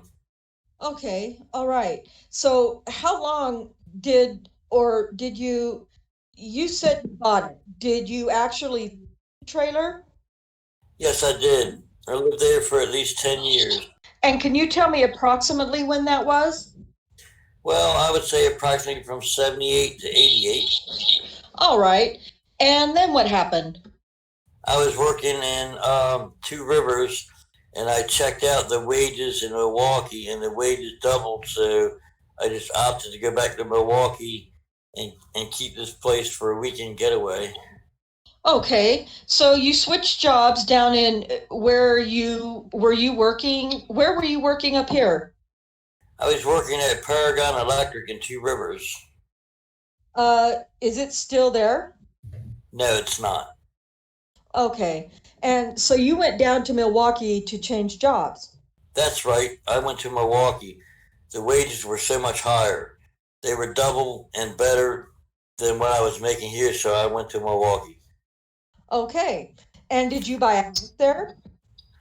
I had a house down there and I was renting it out, and I just told them that I'd like to move back in. they had to find a house. Okay. And so after you moved to Milwaukee, you say it was in 88? About 1988. Okay. Did you continue to own this trailer and this little 1 acre plot? I owned that continuously from the time I bought it, from then till the present. So you still own it? I still own it. Okay. After you moved to Milwaukee, you said that you had it for a weekend getaway. Did you come up and visit? When I lived in Milwaukee area, I came up every weekend because I lived in Milwaukee, was a little too noisy to suit me on weekends. All right. Let me ask you, did there come a time when you rented it out when you stopped coming as frequently? Yes, probably about 97 or 98, I had to quit coming out every weekend. All right. I moved to a quieter area where I'm now living, and I didn't have to come up there as often. The place was basically empty. Not of furnishings, but people most of the time. Okay. Was it furnished though, even when no one was in it? Yes, it was. It was something that I could get to on a weekend or a week or whatever. I wanted to stay up here. Okay. Did there come a time when you allowed someone else to live in the trailer? Yes, a friend of mine asked if she could have a friend of hers move in it, use it temporarily, and I agreed to this. And who was that person you allowed to move in temporarily? It was Jody Tukowski or something. Chakowski, is that? That's the name. All right. And can you tell me when that was? Probably 2003, 2004, someplace in that general time limit. Okay. And what was your arrangement? Did she pay rent or how was it arranged? No, she was basically being tossed out of anything other than her car, and I had the house. So the friend of mine who knows her quite well asked if she could move in, and I said yes. And so that was it. She didn't have to pay a thing or? All she had to do was cut the grass and clean the house up. Okay. Do you know Steve and Avery? I know him very well. Okay. And did there come a time when he was released from prison that you recall? Yes, that was probably, 2002? I offered him the place to stay at first, and he said he didn't need it. He was getting to stay with his parents. Okay, so initially then the trailer was being occupied, to your knowledge, by Jody Chakowski. Correct. She was, to the best of my knowledge, she was supposed to be living there. And I never said that she had to live alone, and I'm not quite that way. All right. Did you at some time learn that someone else had moved in with her? Yes, after a period of time, I found out that Steve had moved in with her. Okay. Now, the furnishings in the trailer, who owned those? As of the last time I looked, 90% of them I owned. The only thing I didn't own was a computer desk, and a bedroom set that was in the main bedroom. Okay, so you owned like the living room furniture and... That was mine, except for that computer desk. That's up there, or was up there. That was new. That was added after I let them use the house. All right, I am going to show you some photographs that have been marked as exhibits already, and have you tell us about them if you can. Can you tell me the first, how many bedrooms is this trailer? It's a 2-bedroom trailer, the master bedroom and a much smaller one. All right. I'm going to show you just another one of these computer schematics and see if this is familiar to you. Is that the layout, more or less, of your trailer? Yes, it is. And the deck around it. Did you build that deck too? I built that, yes. Okay. And you say that almost all of the furnishings in that trailer, even today, are yours? Yeah. Everything except that bed that's set in there. My bed is the one in the other room. That's the one I had in there, and the computer desk in the living room is not mine. Okay, there's a laser pointer here that you can turn on and point at some things. I guess you have to hold the button when you point. Okay. If you could just show us when you say that you had the bed and this bed, which bed are you talking about? The bed over there is not mine. The bedroom is the one that I had in that bedroom. The computer desk here, right here, that's not mine. Okay, when you lived there, what bedroom did you sleep in? I slept in that bedroom. Okay, and when Jody moved in, did she move in any furniture into that room? After she was there, she moved that bed in there. As far as I know, that's her bedroom set. Okay, and then she moved yours into this room right here. the smaller one. Okay. And there wasn't much room to move around the bed in that bedroom. Okay. All right. I'm going to show you another last exhibit, just for the record, is number 101. Does this item in exhibit 167 that's on the screen now look familiar to you, sir? Yes, it's a gun rack. I had it on the wall in the master bedroom. Okay. Did you put it there? I put it there. I'm going to show you exhibit 165. Does that look familiar to you? I recognize it's not in front of, the actual item isn't in front of you, but I had the black powder rifle up there, but this one looks like it's got 2 triggers on. okay. And what about this one? That looks like the Marlin 22 I had up there. Let me actually show you that exhibit for a moment. This is exhibit 247. That is my gun. I can remember it by the scratch back there. Okay, you're sure of that? I am sure of that now. And when did you purchase this gun? Prior to 1977 or 76, I know for sure. I don't know exactly when, but I'm positive I bought it at the Fleet Farm. Okay. And where did you keep it when you lived there? On the gun rack that was on the wall in the bedroom. That, with the black powder rifle, were the 2 guns that were sitting up there. Okay. And did you ever use that gun on the property? Many times. Many times. Have you ever fired that gun? I fired that gun at chipmunks. I fired that gun at targets all over the lot. I mean, I could have been standing back at the end of the lot, down by far end of the lot. I fired it all over the yard. I fired it off the deck. All right. What would you be shooting at? Depending on, more often than not, targets. But targets of opportunity were gophers. Gophers, okay. Were there any... Let me direct your attention to the garage area, okay? Did you ever fire that gun in the area of the garage? I fired that gun all around the garage. I fired it all around the lot. There, again, mostly for gophers, it was fired many times. Was there a gopher somewhere near the garage, or? Several of them. The whole yard was full of them. That's, well, what would happen to the shells? Basically, they'd be ejected, no matter where it was. That's where they were ejected, and that's where they stayed. So they would just fall on the ground? Yes, they would. Did you pick them up? No, I did not. Why not? Why? They're only a little 22 shell. There's no value in them. They are not worth picking up. They're small enough that they don't hurt anything. I just left them. In fact, if you take a metal detector and go over the yard, you'll probably find many of them out there. All right. Would that be true near the garage as well?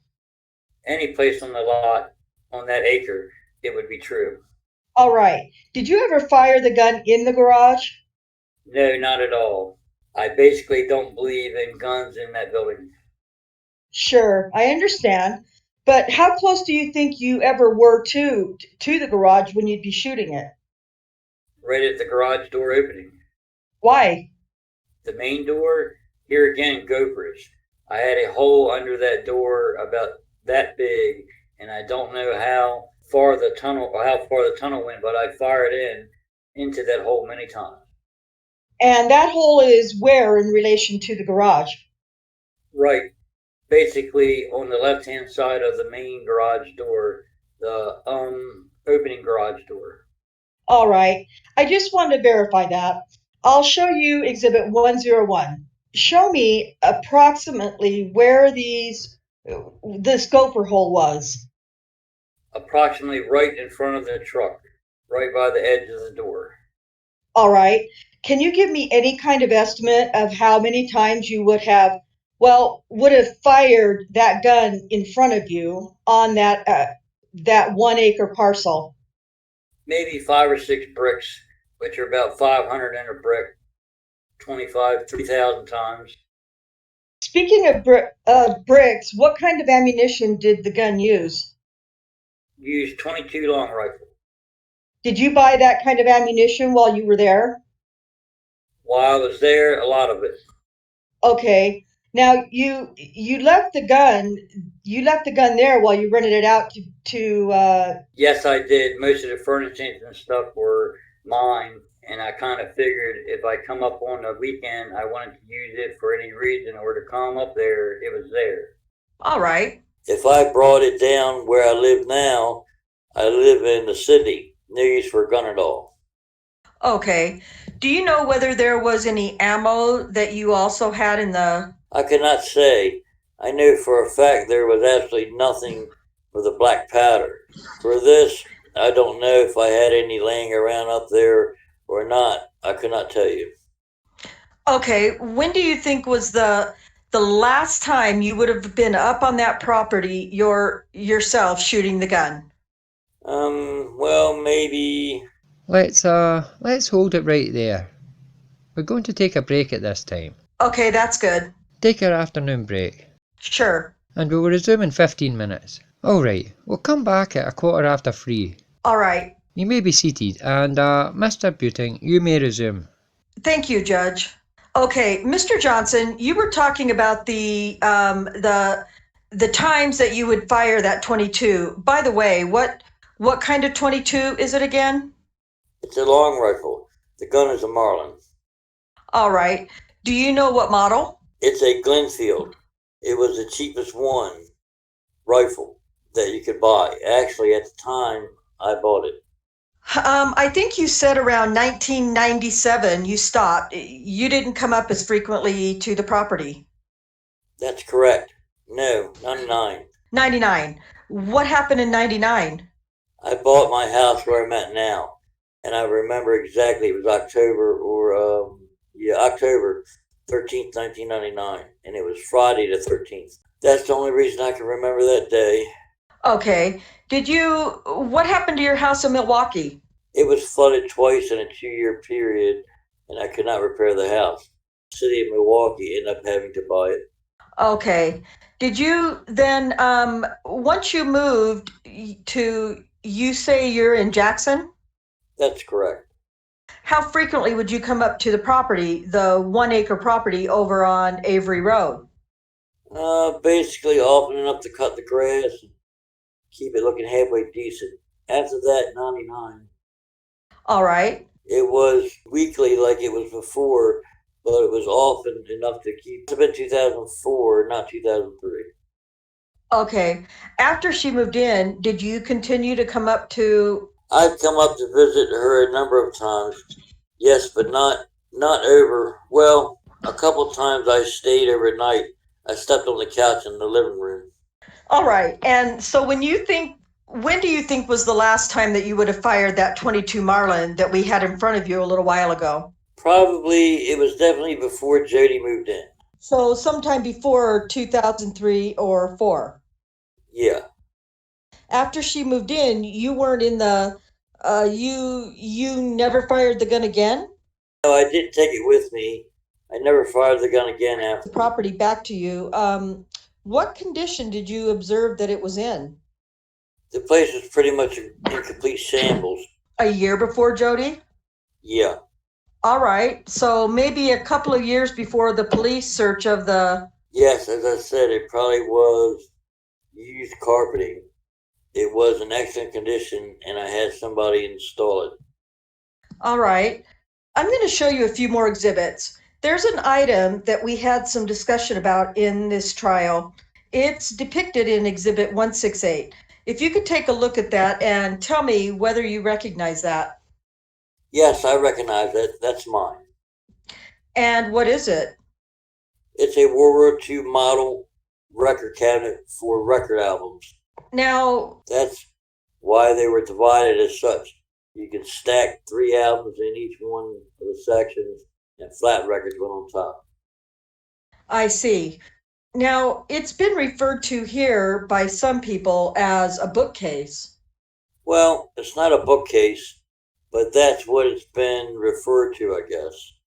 All right, but you refer to it as a record album. That's what it is. Cabinet. And it was bought in World War II. I remember that. Okay. I was too young to be in it, but I remember what it was. I'm showing you Exhibit 169, which is sort of a close-up of the rear of that furniture item. We had some testimony that the back panel was loose. Did you ever see it that way? I do not recall seeing it that way. Okay. You had you checked it recently or looked at it?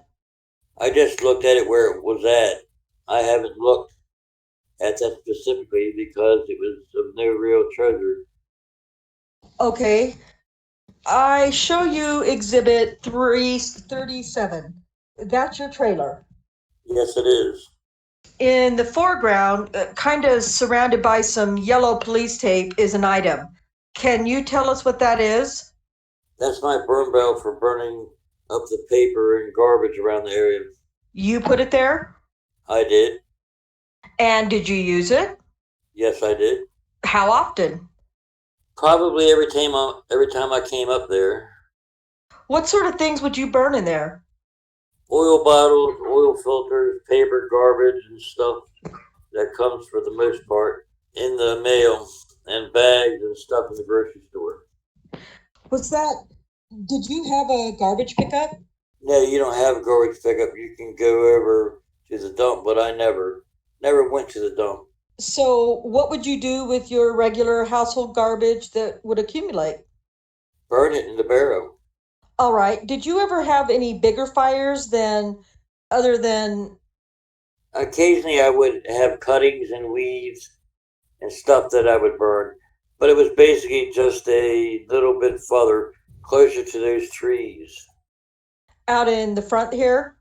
Yes. Did you ever burn anything back behind the garage? No, I didn't. Wasn't an area you used for that? Not for burning. Okay. Did you ever burn any tires? Only in the front here. Okay. Now, that's not going to work. The barrel appears to be rusty. Was it new when you bought it? When I put it there, it was new. But after the first time you burn in it, it's, rust overnight. You get that barrel hot and it will rust. How do you know that? I'm a tool and die maker. I have an idea what metal does.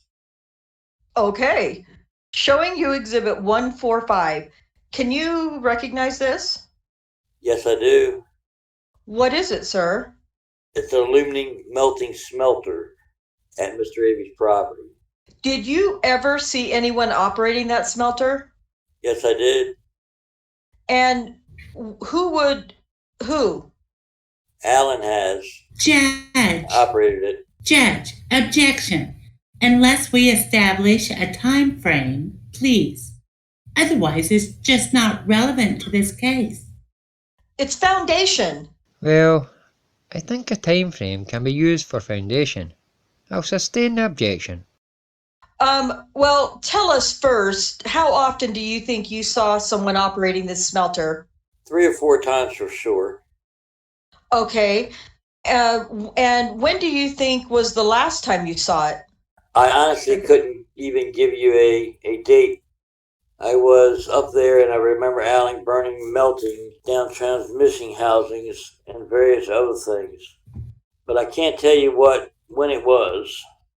To me, as I see this, it looks kind of rusted. Would you agree? It's definitely rusted. But anytime you put high heat on metal, it'll rust. When you saw it being operated, did it look like that either while it was being used or shortly thereafter? Shortly after. But while it was being used, it's almost red hot. Really? Yeah. The whole outside panels? It will get real close to red. And then how soon after that would it turn into a condition similar to this? Probably overnight. Really? As you see this smelter in its current condition, did that look consistent with the smelter as how the smelter would appear to you shortly after you saw someone using it? Objection. Irrelevant, Your Honor. Yeah. Just a minute. Stop a minute. Okay. I'm going to sustain the objection. As you look at the smelter in this picture, does the condition of the smelter tell you anything about how recently or how long ago it had been used before this photograph was taken? Not at all. Why not? I would imagine if you go right there, this instant, it would probably look the same way. I do not see anything that could tell me when it was used before or after. Nothing tells me that. And what about the rust condition? Doesn't that tell you anything? Not a bit. Could that smelter have been used a few days before that? Objection. Speculation. Objection. Speculation, Judge. It's Sustained. The objection is sustained. All right. Thank you, sir. That's all I have. Mr. Fallon or Mr. Kratz? Yes. Janet, could you get me Exhibit 248, please, while I start it's the other gun that we haven't seen yet. Good afternoon, Mr. Johnson. How are you? Hello, I'm fine, thank you. Mr. Johnson, prior to the 31st of October of 2005, when had you last seen your friend, Stephen Avery? I don't know. It was probably a month before, maybe. I don't know for sure. I can't recall any reason that I would have been out there. Was it a month before? Could have been. Do you remember, Mr. Johnson, being interviewed by law enforcement officers in this case? Yes, I do. And do you remember being interviewed on February 6th of 2006? Yes, that was at my house in Jackson. Okay. At that time, Mr. Johnson, do you remember telling law enforcement officers that you must have seen Stephen Avery just prior to October 31st of 2005? Yes, I do, because he had a cut on his hand. Who's he? Steve. Can you describe that cut for us, please? I can't even. It's not uncommon to have your hands cut in a junkyard, but I can't. It was pretty nasty gas. Across which finger? Do you remember? I think it was across the knuckle or the hand. I can't swear to it. Record should reflect the witness was pointing to the, do that again, sir? Well, no. I asked him which finger. Do you know which finger, Mr. Johnson? I think it was right across the index finger. All right. Record should reflect. It was. He's. A jagged looking cut. Sir, just one moment. The record should reflect that he's pointing to the back or the side of his hands right near the knuckles. And it, I can't see his hand. Is that a fair characterization, counsel? I suspect, Judge. That's what Mr. Johnson today is saying. All right. The record will so reflect. Mr. Johnson, I'm going to show you what's been marked for, and in fact, received for identification as exhibit number 193. Do you see that? Yeah, You know what that is? it's a cut finger. Do you know whose finger that is? Not really.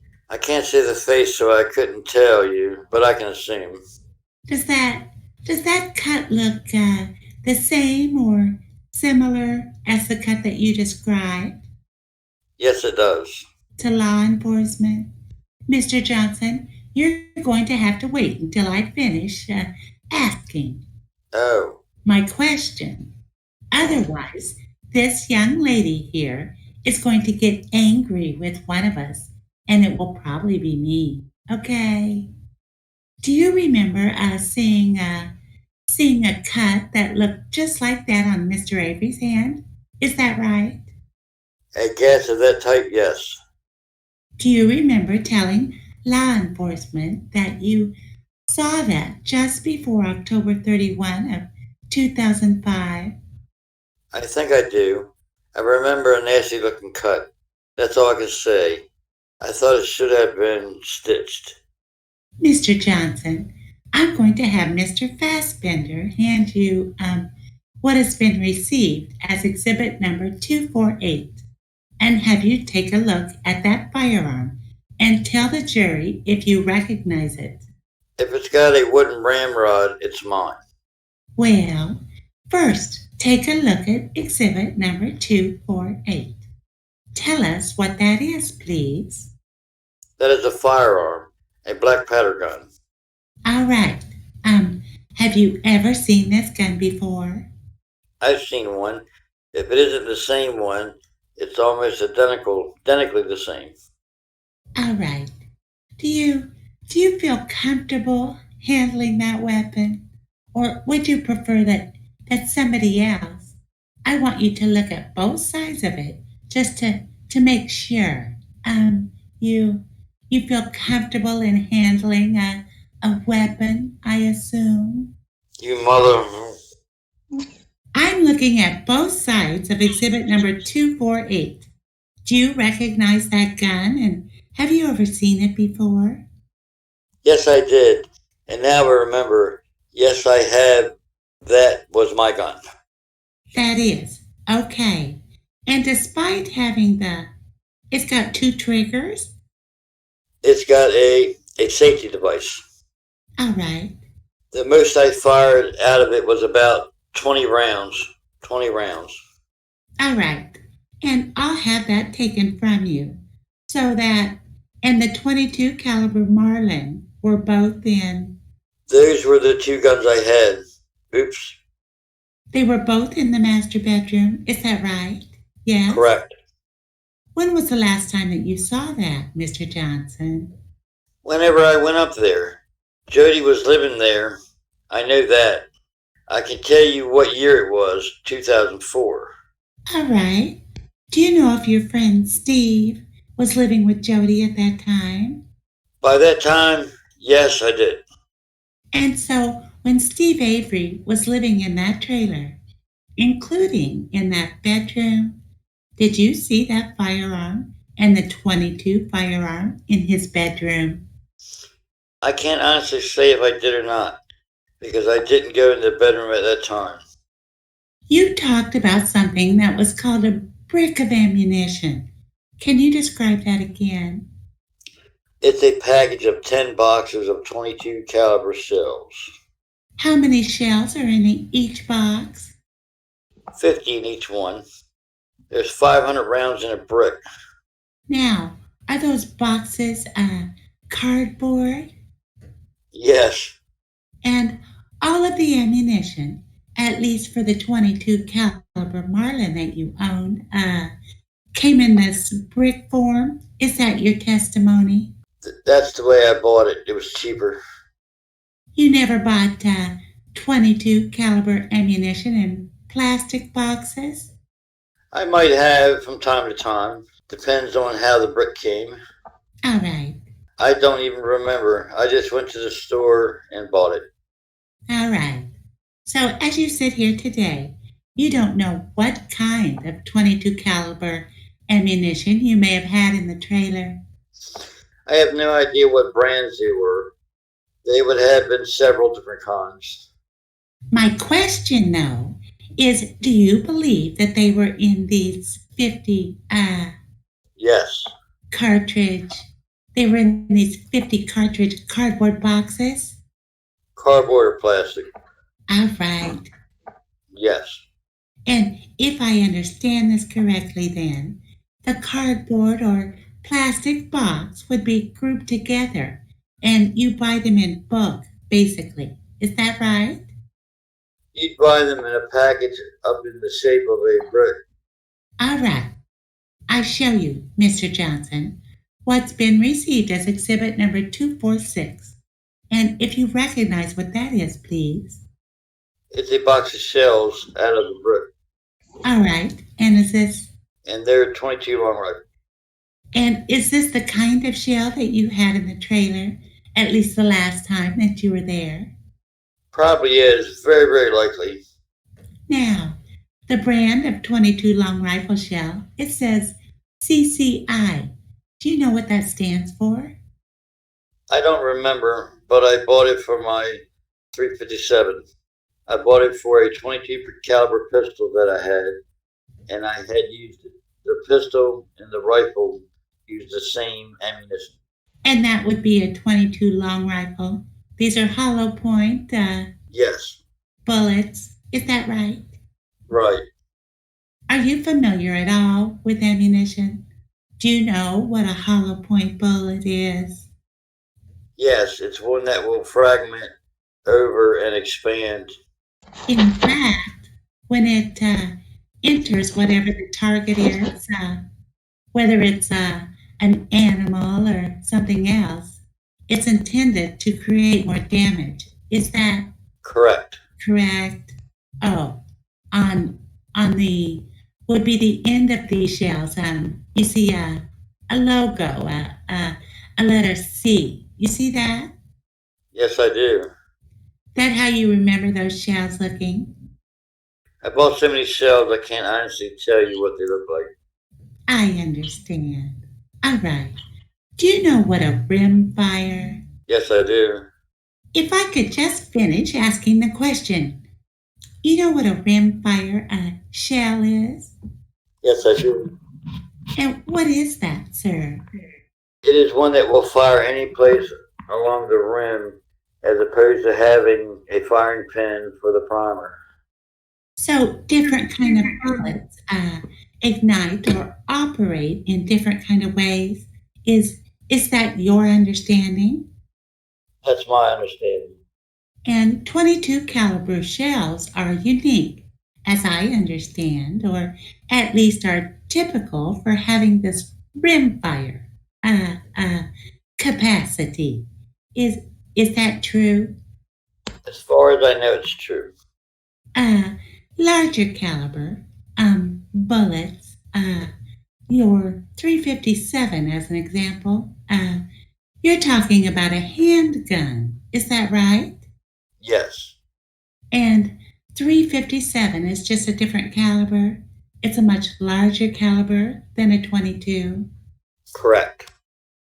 That 357 bullet, as an example, would, on the end of the bullet, if I can just show you this again, where I'm pointing here, instead of it being relatively flat, would have a primer in the center of the bullet.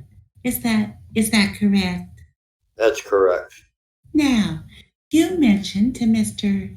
Pudding on his direct examination that although you shot this weapon around or near the garage, that you never shot it inside the garage.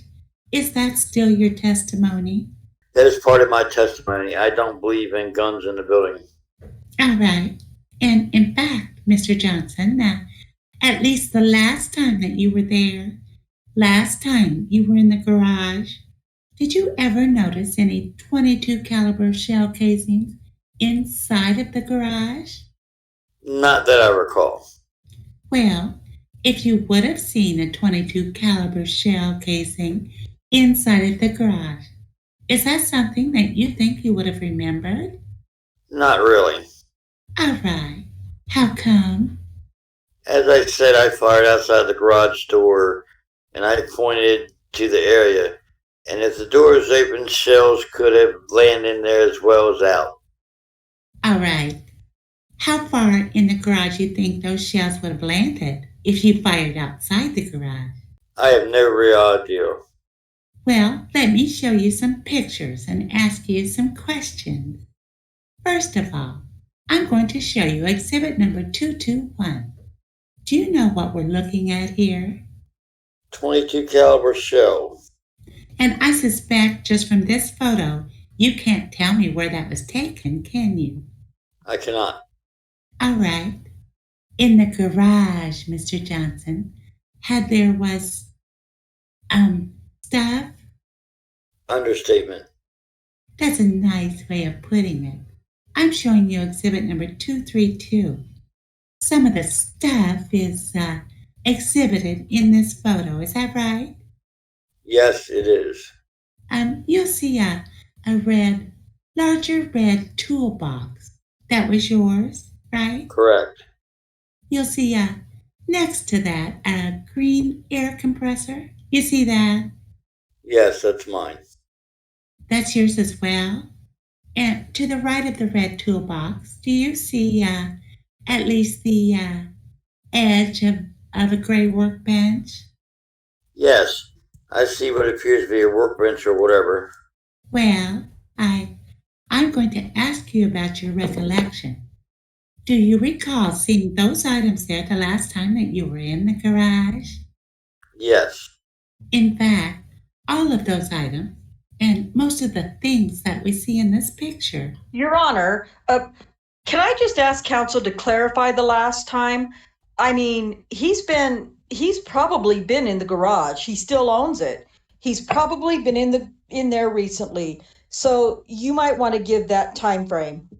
There should be a clarification as to the time. I'd be happy to do that. The last time period to October of 2005 that you were in the garage, did you see those items in there? Yes, I did. Do you remember, Mr. Johnson, you say that you had, or remembering now, that you had seen your friend, Stephen, before or just before the 31st of October. Do you remember why it was that you were talking to him? No, I'm trying to think of it. I was trying to think of it after. All right, you don't. Any reason for it? You don't remember why you were visiting him? Not really. That fall, huh? You had spoke or answered some questions for Mr. Buting about the rear area of the garage. Let me just grab a photo here. I think it was your testimony that you hadn't burned anything behind the garage. I had not burned anything behind the garage. Showing you what's been received as exhibit number 47. Show you what appears to be a charred or burned area. First of all, do you see that in the large screen? I see it, yes. Is that an area that you ever burned in? No, it is not. Now you see also in this photograph a shovel and some other items. Is that right? Yes, I do. Have you ever seen that shovel before? It was in the garage. Whose shovel was it? Mine. Now, let me ask you, Mr. Johnson, and I may already know because of the kind of person that you are, but would you have left your shovel or your tools just laying out in the yard like this? Objection. No, they would have been in the back of the garage. Objection irrelevant. Based on the phrasing of the question, I'll sustain the objection. The last time that you were at your property, had you ever left any tools, including a shovel like that, in the condition that you see in exhibit number 47? No, I wouldn't have. Mr. Johnson, had you identified a burn barrel in front of the garage? Excuse me, in front of the trailer. This is another view of it. It's exhibit number 51. Does that look like your burn barrel? It could very well be, yeah. I can't say that it's definitely mine because all barrels look pretty much alike. I understand. Let's go to a view. I think exhibit 37 is the one that he had been talking about. Is that now look like your burn barrel? Yes, it does. Now, when you talked to the jury, or at least when you testified on direct examination, you called it my burn barrel. Is that right? That is correct. When's the last time you burned anything in your burn barrel?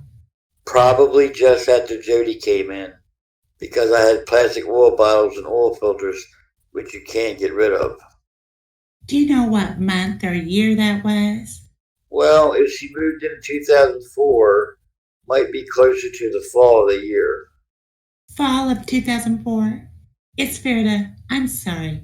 When was the... I would think it was 2004. I said after Jody moved in. It was when the two of them were together. I might have left some stuff up there for them to burn for me. But that would have been the last time I burned. It's fair then, Mr. Johnson, that at least after 2004, whether it was Stephen Avery or Jody Stokowski, other individuals may have burned in that barrel. Correct. In fact, do you know that to be the case? No. You just know the last time you burned in it was in 04? Yes. All right. Did you ever burn let me first ask the foundation question. Do you know what a digital camera is? Yes, I do. And have you ever owned a digital camera? No, I have not. Have you ever burned a digital camera in this burn barrel? No, I have not. Do you know what a cell phone is? Yes, I do. Do you own a cell phone? No, I don't. Have you ever burned a cell phone in this burn barrel? I have not. By the way, Mr. Johnson, this burn barrel. Does it appear to be in about the same position, at least relative position, as compared to the garage and the trailer as when you left this lot? It was moved there. Originally, I lived closer to the garage and then moved it up there, and I used it. Where Jody started moving it up there because it was making too much smoke in the trailer. All right. Let me ask the question a little differently. Exhibit number 37. Looking at that burn barrel, does that look like the last place that you had seen that burn barrel? Yes, it does. That's all I have. Thank you very much, sir. Mr. Butin, anything else? Yes. Mr. Johnson, Mr. Kratz reminded you that the police spoke to you in February. I don't know what month it was, but I know they spoke to me. And you recall that because it was your... They parked in my driveway in Jackson. They pulled up in the driveway and I looked and it was a squad car. What was the squad car doing there? What appeared to be a squad car. All right. At any rate, was that the first time that you had spoken to any police officers about this? Yes. Incident? About that. It was the first time that I can recall speaking to the police officer about it. And I was kind of surprised that they didn't act sooner. So that was like 3 months later. It was a considerable period. If it was February, I can't remember the month because I know it was a long period of time after what was said was done. Sure. It seemed like a long time before they came to see me. And by that time, there had been reports on the television, the charge against Mr. Avery. I've heard the charges about him, but I didn't talk to anybody about them. I didn't know anybody. No, that's fine. I'm just saying, by the time they came to talk to you, you knew something about... Oh, yes, I did by that time. Sure. Okay. And when they asked you about when you were last up there to see Mr. Let me clear this up first. Mr. Kratz keeps saying that when you went to see your friend Stephen Avery, is that why you would go to visit the property? That's part of the reason I go to see him. I wouldn't have to have a reason to go up there. Okay. Who's of the Averys, who are you the closest to? I would say Alan. Okay, so you would go up to see Alan primarily and then see. I'd look at my trailer and go up to see Alan. Some of my other friends in the area too. Okay, and if you told the police that you thought you were up to see the trailer area sometime just prior to Halloween 2005, what kind of time frame were you thinking of, or what did you have in mind? I always think about within a month of Halloween. Okay, so you didn't mean just the week before, or? No, I didn't mean the week before. It could have been, but I don't know. And in all the times that you would visit the Averys, was it unusual to see cuts on their hands? It's not unusual to see cuts on anybody's up there. In a junkyard, wrenches slip easily. Would that include Chuck? Chuck would have cuts. Earl? Alan? All of them. Okay, did the photograph that Mr. Kratz put up for you, as I understand it, you said that the gash that you saw or recall Stephen Avery having was similar to that? It was a wide open cut like that. That's what I was referring to. But you described it when you motioned to you. I said that's where I thought it was. I can't remember for sure. I had no real reason to think anything more than a cut in a junkyard.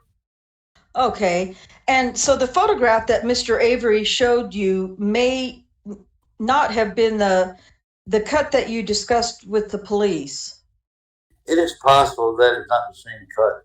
I don't know. Okay, you didn't make particular note of that when you saw it.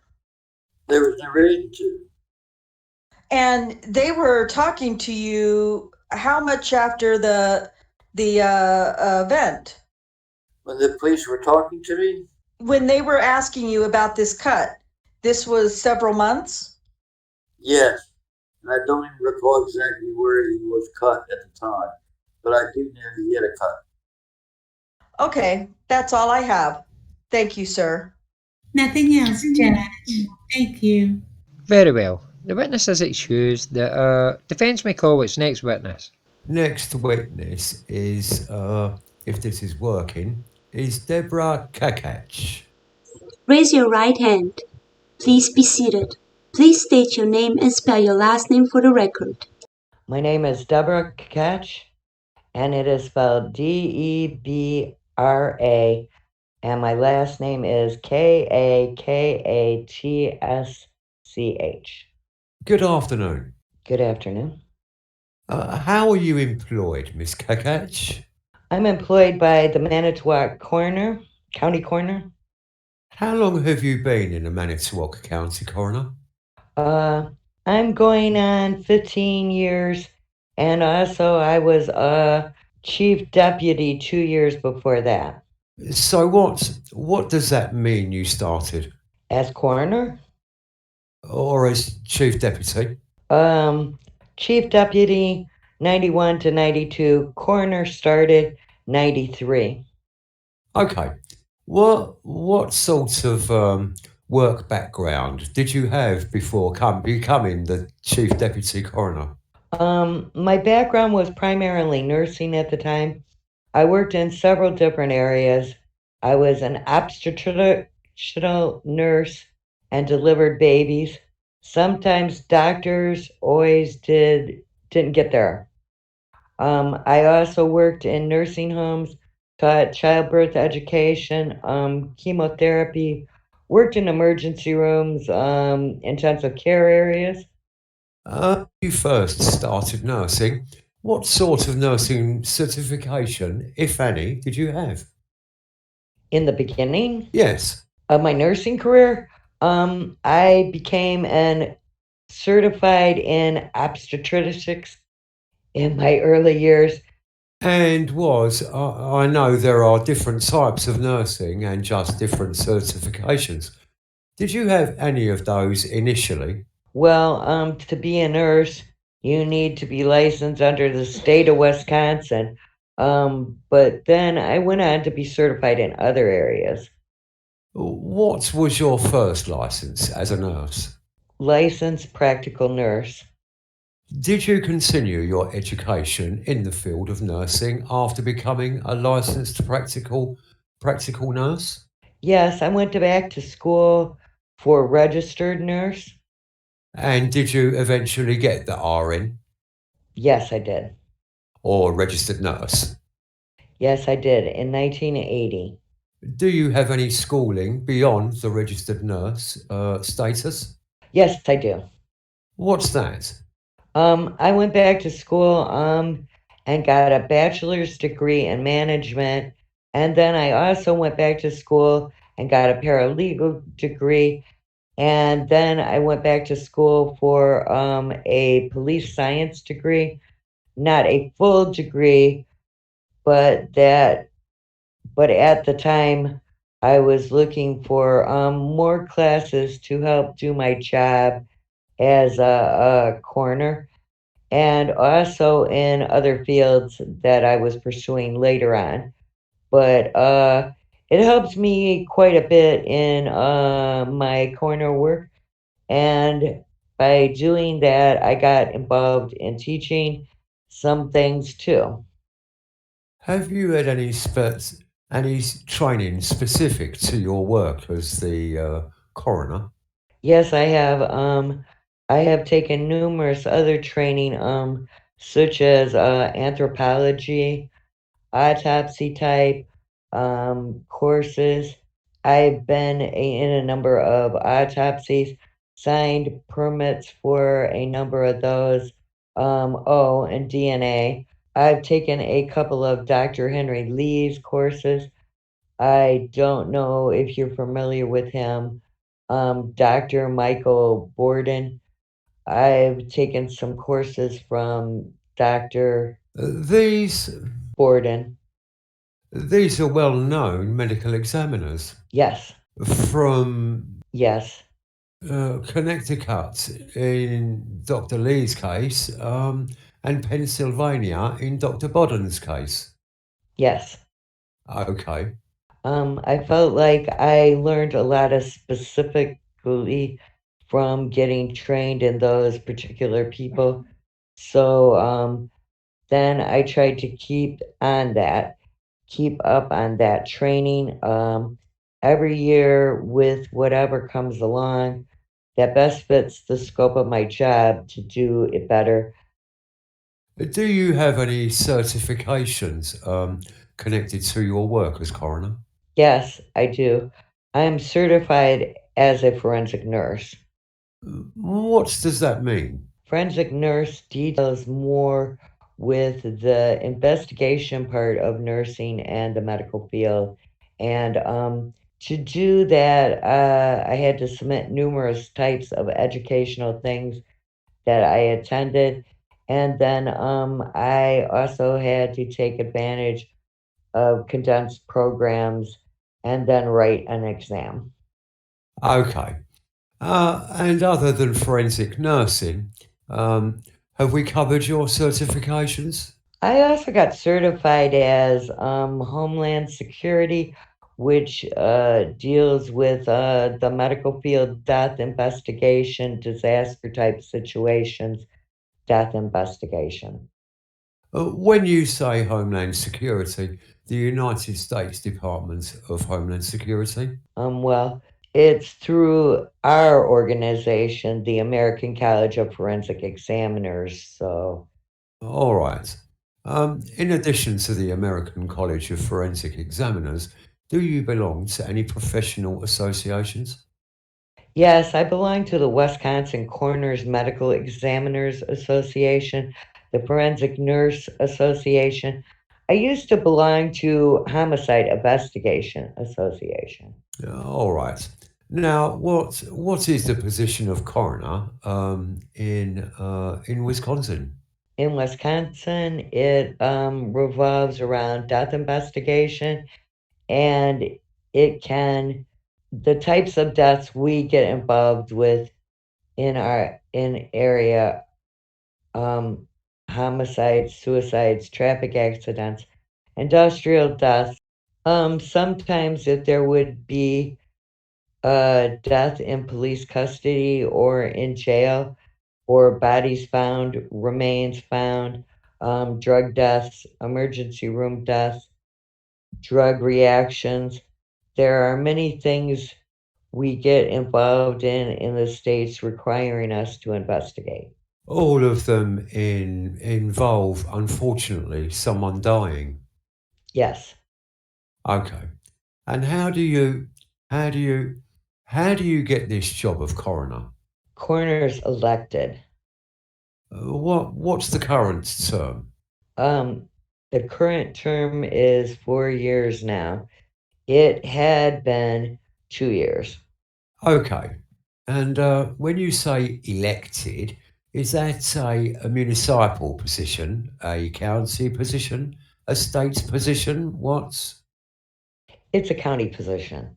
All right. Does your work as coroner involve a duty to determine manner of death, at least in some instances of a sudden death? Well, that's our job every day. Now, but if a death happens, let's say, in a hospital or a nursing home, would you be involved typically in that? Sometimes we are. It depends. Let's say, for example, a person has a hip fracture and they're in the nursing home. Those we have to accept as a case. If someone's choked, if someone had a drug reaction, we have to accept those cases as well. So how would we describe simply for the jury what sort of deaths become the coroner's business and what don't? Well, it would fit under the criteria of what I explained. If there's some kind of accidental nature, suicide, homicidal nature to it, undetermined nature, we had to get involved. Okay. In other words, if it's natural causes, you might not be involved. We might still be involved because you not know the death is natural death until you complete whatever you need to do to arrive at that determination. Okay, but I guess if I understand you, you won't be involved in every natural death if a doctor has attended. No. Okay. Do you have the power to sign and issue a death certificate? That's our job every day, yes. Do you have any statutory or, duties under law to control the disposition of human remains? Yes. What are those? Well, particularly where I get involved with the deposition is unclaimed bodies that are not identified. We have to provide indigent burial if we don't find anybody to claim the body. All right. Did you, in November of 2005, come to learn of some suspected human bones found on or near what we call the Avery property in Manitowoc County? Yes, I did. How did you learn about that? From the television. And had you had any prior involvement in the investigation into Teresa Holbach's disappearance? Could you repeat that? Had you, before you saw this on the television, did you have any prior involvement into the investigation of Teresa Holbach's No. disappearance? Okay. But again, I guess it would be a death that would trigger the coroner's involvement. Yes. What did you do after you saw on television something about the discovery of possible human remains? Well, I got a few calls, and particularly from my deputies, as to what the plan of action would be then. Okay, I'm going to interrupt you just a moment. I'm sorry, how many deputy coroners do you have? At that time, I believe it was 6. Okay, I'm sorry I interrupted. Your Honor, I'm sorry. I'm sorry, Your Honor. I think we need to be heard outside the presence of the jury. Alright, at this time the court will excuse the jurors for a few minutes. You may be seated. I believe it would be better if the witness were to leave the courtroom. Alright, Miss Kratz, we'll excuse you from the courtroom at this time. Mr. Gahn. Yes, I guess we're at a loss here. We don't know what is happening here. We've received no discovery. I see that the witness has a folder in front of her. Looks like 2 folders. I don't know if she's going to be asked to render any type of opinion. I don't know if this involves the lawsuit that was pending at the time. But more importantly, on just January 19 of 2007, one of our agents, Special Agent Hemmerl, spoke with the coroner, and at that point she stated that she was not aware of being on the list as a potential defense witness. She stated that she did not know why she would be called as a witness. She stated that she does not know what type of testimony may be needed from her as a defense witness, as she felt she had no relevant information. So I guess under the rules of discovery, we would like to know exactly what documents the defense has, what they plan to elicit from this witness. We have no idea. Mr. Strang. I have no documents from the witness, never have. Because she brought the files, I asked her to bring them in, anticipating that maybe the state would want to see them. There's no discovery I have that's to be turned over. She is not an expert witness. She's purely a fact witness. I understand I asked some questions about her background, but simply by way of establishing who she is and why she has the job of coroner. She was, of course, listed on our witness list, timely filed, and I guess they could have interviewed her as I have. She will testify to the response that she began in her capacity as a Manitowoc County coroner in her efforts then to obtain access to human remains, how those were rebuffed by specifically by investigator Mark Wiegert as the person with whom she recalls having contact. And then she was later told that she was not to get involved by the unusual, she will say, intervention of the Manitowoc County Executive and later the Corporation Council. And in the end, she was prevented from discharging her statutory duties as coroner. And I would ask, what is the relevance of this? The Manitowoc County Corporation Council, is my understanding, wanted to remove all Manitowoc County officials from this investigation. It was a prudent, wise move on their part. And to come in now because perhaps some disgruntled Manitowoc County employee didn't like that decision, I don't see the relevancy at all in this. Well, it probably would have been prudent to remove all Manitowoc County officials from the investigation. But we've heard for a month just exactly how that wasn't done with the Manitowoc County Sheriff's Department. And unlike the Sheriff's Department, neither Miss Kakatsch nor the Office of Coroner, nor anyone in the coroner's office had any prior involvement in Stephen Avery's civil lawsuit. Hadn't been deposed, hadn't been interviewed, had no statutory responsibilities for the 1985 crime. And yet her office alone, apparently, among Manitowoc County law enforcement officers was walled off entirely from performing legal duties, lawful duties, in connection with discovery of human remains. Assuming she was walled off, what's the relevance of that for purpose of this trial? This goes directly to investigative bias and decisions to prefer the involvement of certain Manitowoc County officials and not other Manitowoc County officials, even when there were statutory duties to be performed in connection with a death. Your Honor, now, I guess the Corporation Council of Manitowoc County is involved in the bias in this case.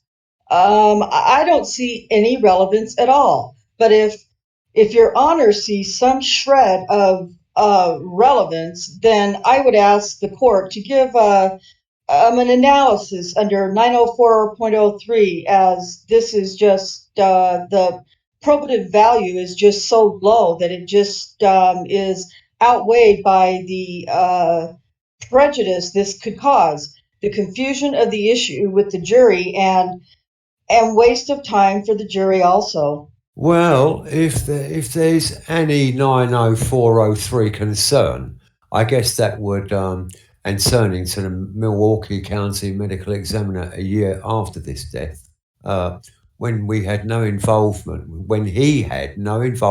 at the scene, rather than having the local official whose job it was to investigate a suspicious death to sign a death certificate to determine manner of death, the states put all of that in play with Dr. Jansen, and even trying to use an anthropologist for that. Here's the official under Wisconsin law whose duty it is to do exactly these things, and in her county she was prevented from discharging that duty. What would be her competence to perform this duty, considering other Plain State people that we've heard from? Well, unlike the states, she will testify that she immediately contacted a forensic pathologist with whom she's worked before, and immediately contacted a forensic anthropologist with whom she's worked before, and told them, come to the scene. We've got work to do at the scene there as part of a death investigation. But there again, relevance in how the recovery of bones could have been done, so that's a more useful assessment of where the body was burned, where remains were found, and how they were distributed might have been done had she been allowed to do her job. Well, this may be relevant or have prohibitive value as it relates to the turf war, but I'm failing to see the prohibitive value of its purpose in this case. I think it has much more potential to mislead the jury, and I don't see how anything the coroner would have done would have somehow contributed to a less biased investigation in this matter. Well, I think preferring one Manitowoc County office to another Manitowoc County office in itself, here, Your Honour, bears on investigative bias. It goes directly to the issue of consistency, if you will, and inconsistency that reflects a particular bias. This jury is entitled to see it and rule upon. I've already given the defence quite a bit of latitude. I've allowed reference to the lawsuit, the fact that Lincoln Colburn gave their depositions. I think the court has granted the defendants adequate means to make the point as it relates to bias. But that this witness has nothing to do with the Sheriff's Department. The decisions of Manitowoc County officials are not to become involved, that started with the District Attorney, and whether Manitowoc County higher officials made the right decision or wrong decision. For purposes of this criminal case, I fail to see any measurable prohibitive value, and I think the state's objection is well taken. I think there's also probative value, more narrowly, in showing this jury that a forensic anthropologist could have been there, could have been at the scene and involved in the recovery, had the law enforcement people followed the usual lawful routine of notifying the county coroner upon discovery of suspected human remains. That could have happened here, and the normal steps contemplated by Wisconsin statutes been taken here.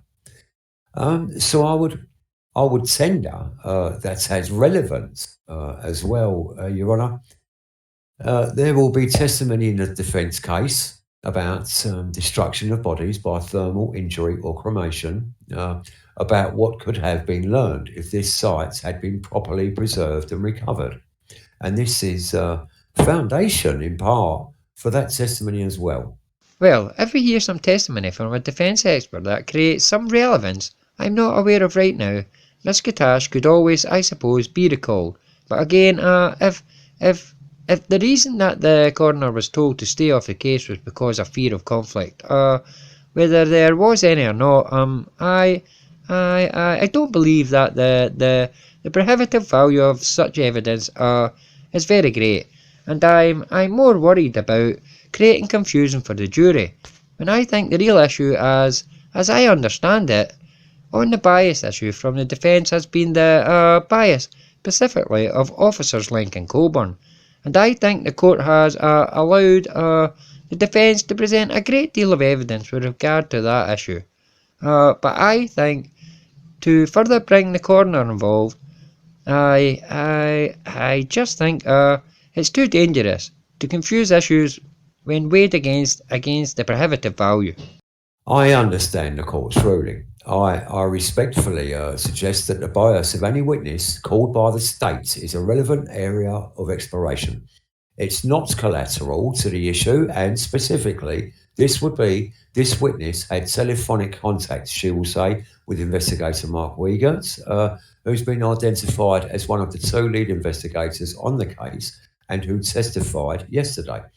So, but again, I recognise the rulings that the court has made, and the rulings allowed us on the basis of Mr. Link and Mr. Coburn, but the bias of any state witness is relevant, particularly somebody who has a role like Mr. Wiegert did here. If the court's ruling is to stand, what I would simply propose to do is to make a verbal offer of proof. Proffer her testimony.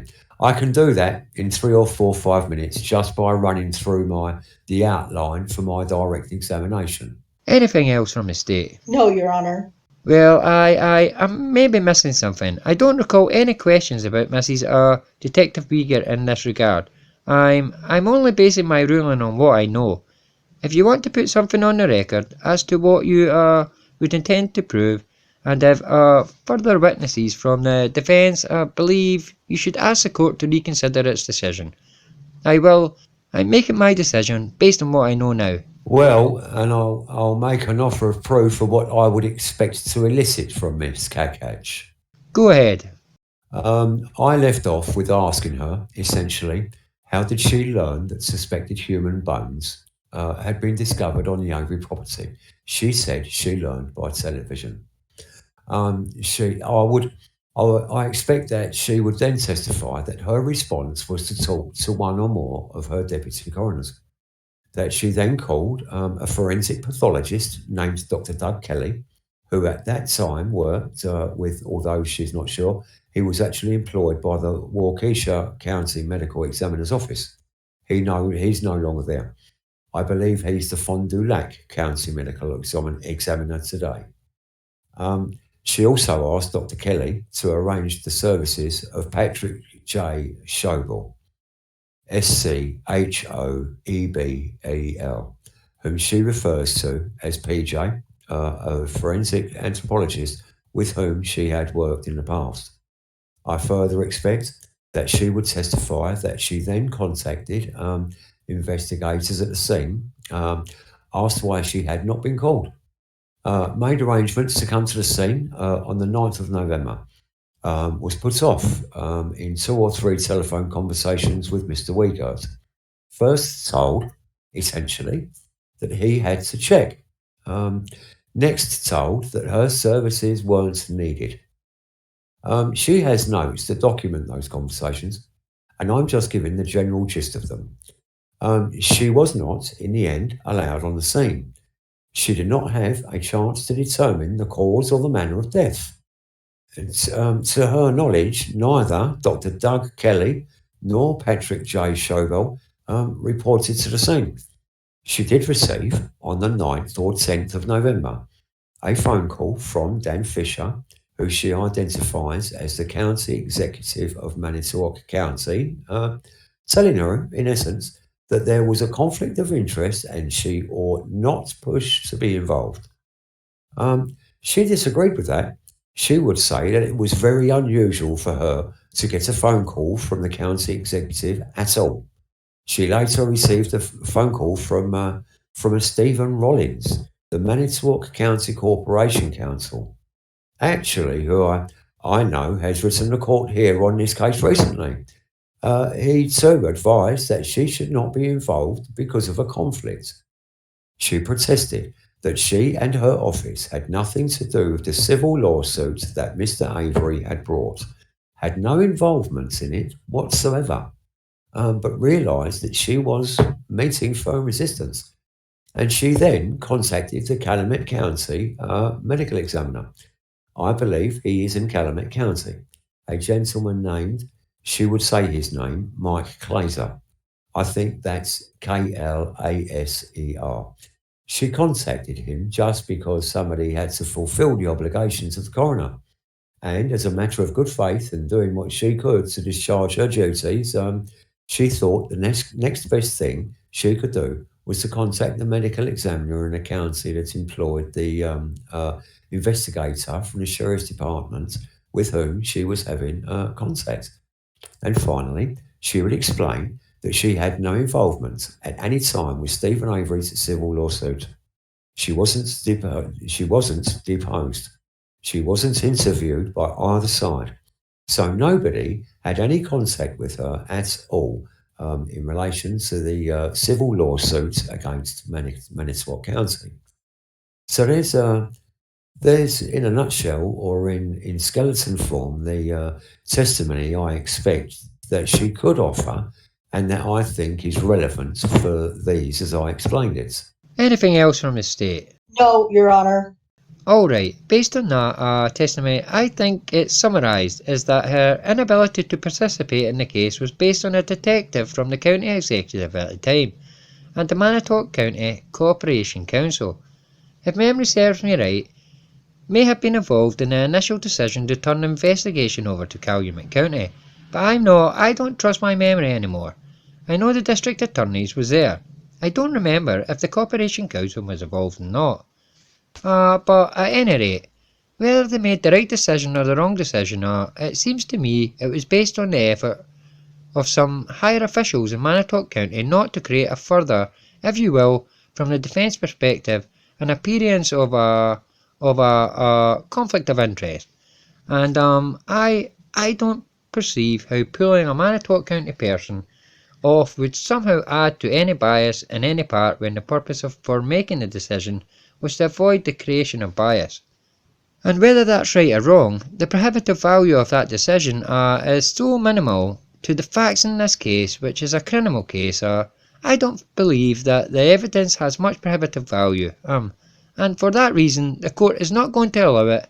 I believe it would tend to confuse the issues in this case, and Mr. Strang's objection is noted on the record and his offer of proof. Right, it's bias. It's a double standard that's employed, in our view, by the people running investigation, including those who testified as witnesses here or were involved in it. Alright, I think we should bring the jury in and tell them we're going to be excused for today, and then we'll resume tomorrow morning. Very well. Bring the jurors in at this time. You may be seated. Members of the jury, it's 4:30, so we're going to conclude the proceedings for today. I will remind you again, when you go home, don't discuss the case with anyone. Don't discuss it amongst yourselves, and be sure not to expose yourself to any media accounts about the case. We'll see you tomorrow morning at the normal time. You may be seated. And then counsel, well, I'd appreciate it tomorrow morning if you can meet with the court about 9:15 and give me an idea of what's going to be going on. Could we meet for a few minutes in chambers tonight, Your Honor? Now? Sure? Thank you. See you in a couple of minutes.